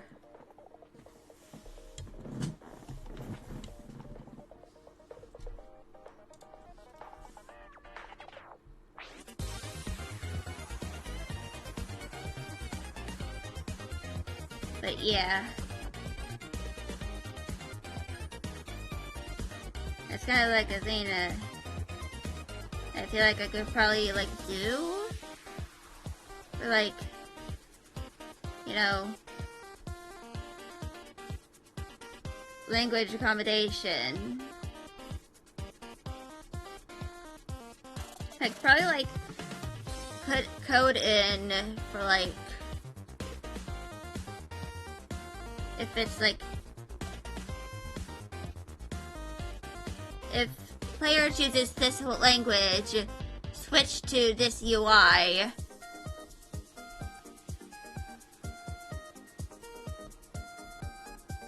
Kind of like as a means of accommodating for languages.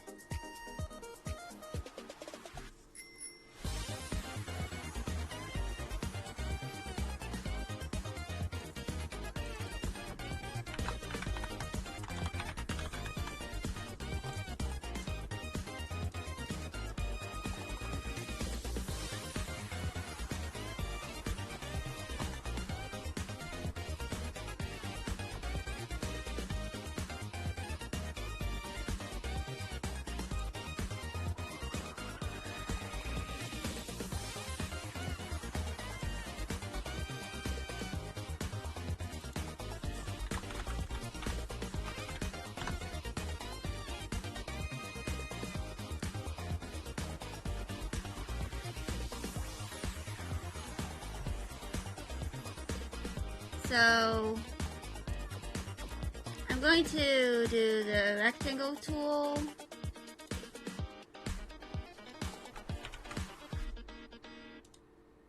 Let's make that a little thicker.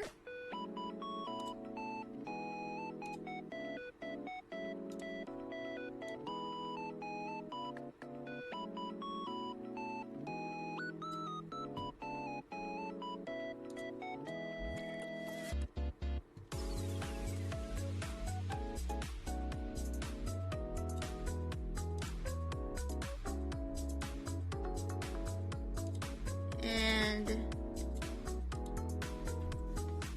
kind of like that.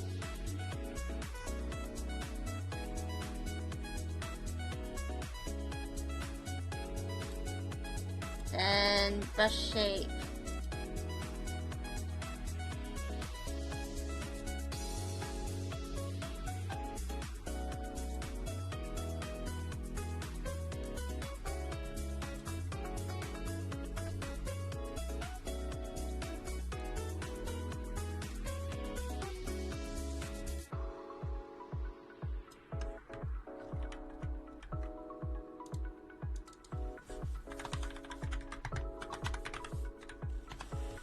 So this will be the save.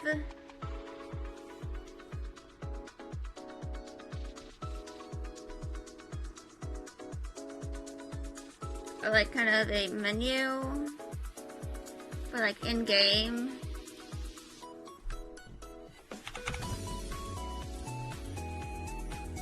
Did not mean to rotate.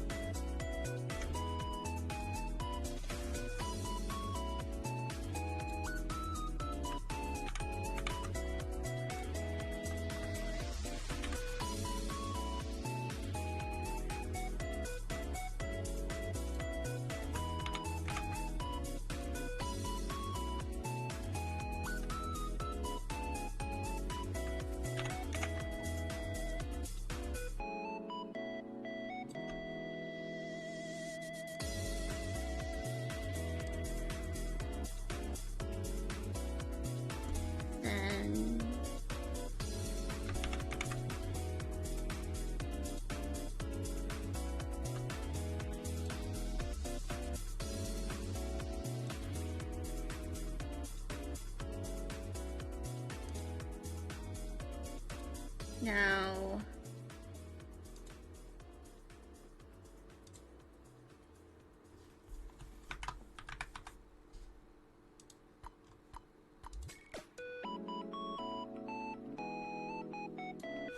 menu.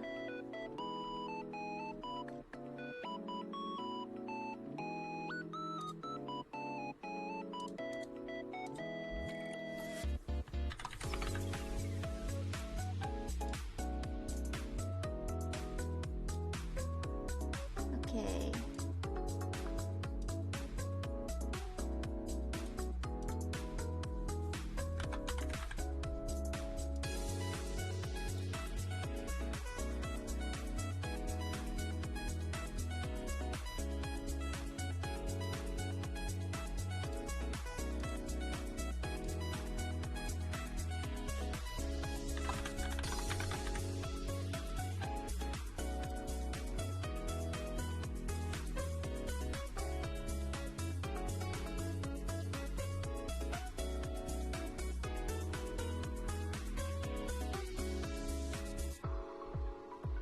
Should go to bed. If you think you need to go to bed, then you probably should go to bed.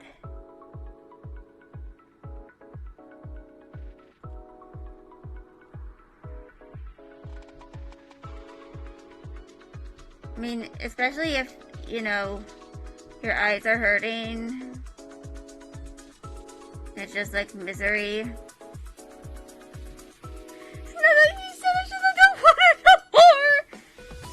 God damn it, Crow.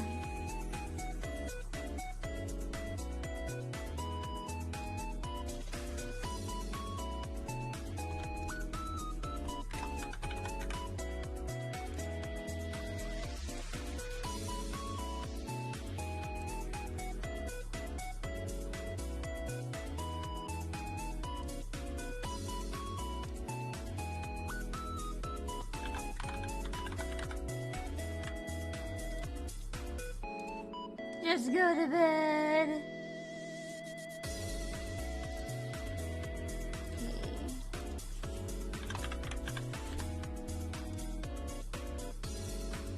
No, Mom! I'll sleep when I want to. Oh, God.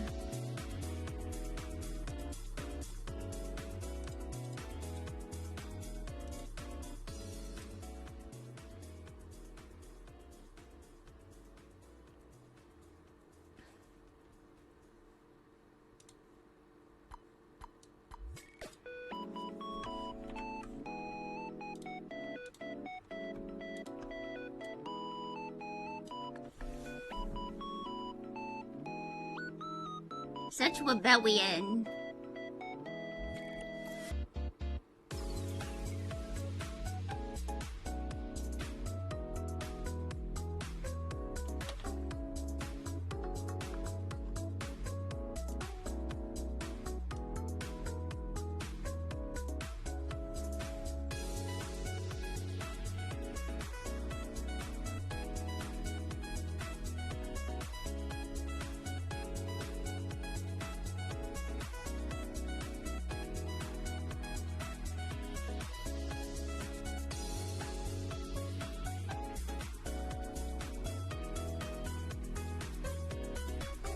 So, yeah.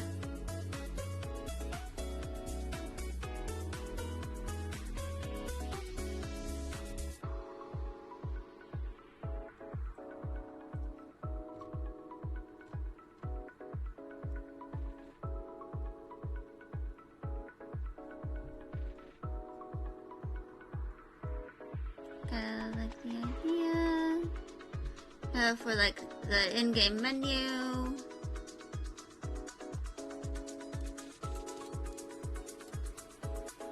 No, over here.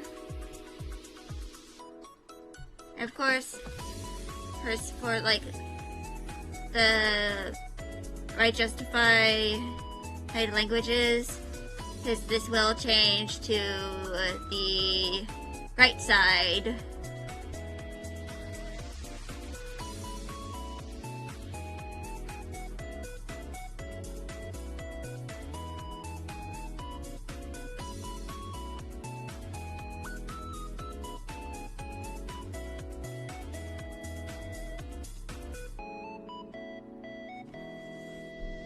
Of course, because, you know,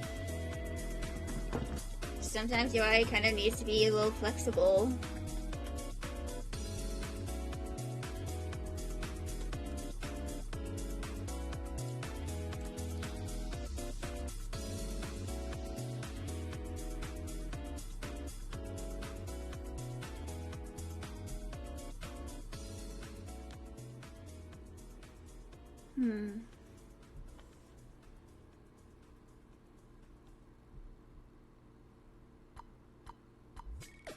But yeah, I think I'm going to end it here now.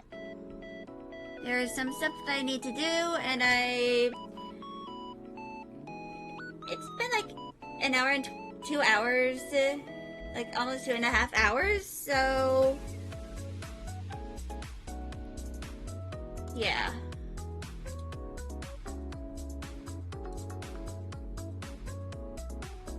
But yeah, take care, Goob. So, hope y'all are doing well. Bye, everybody. Bye, Crow.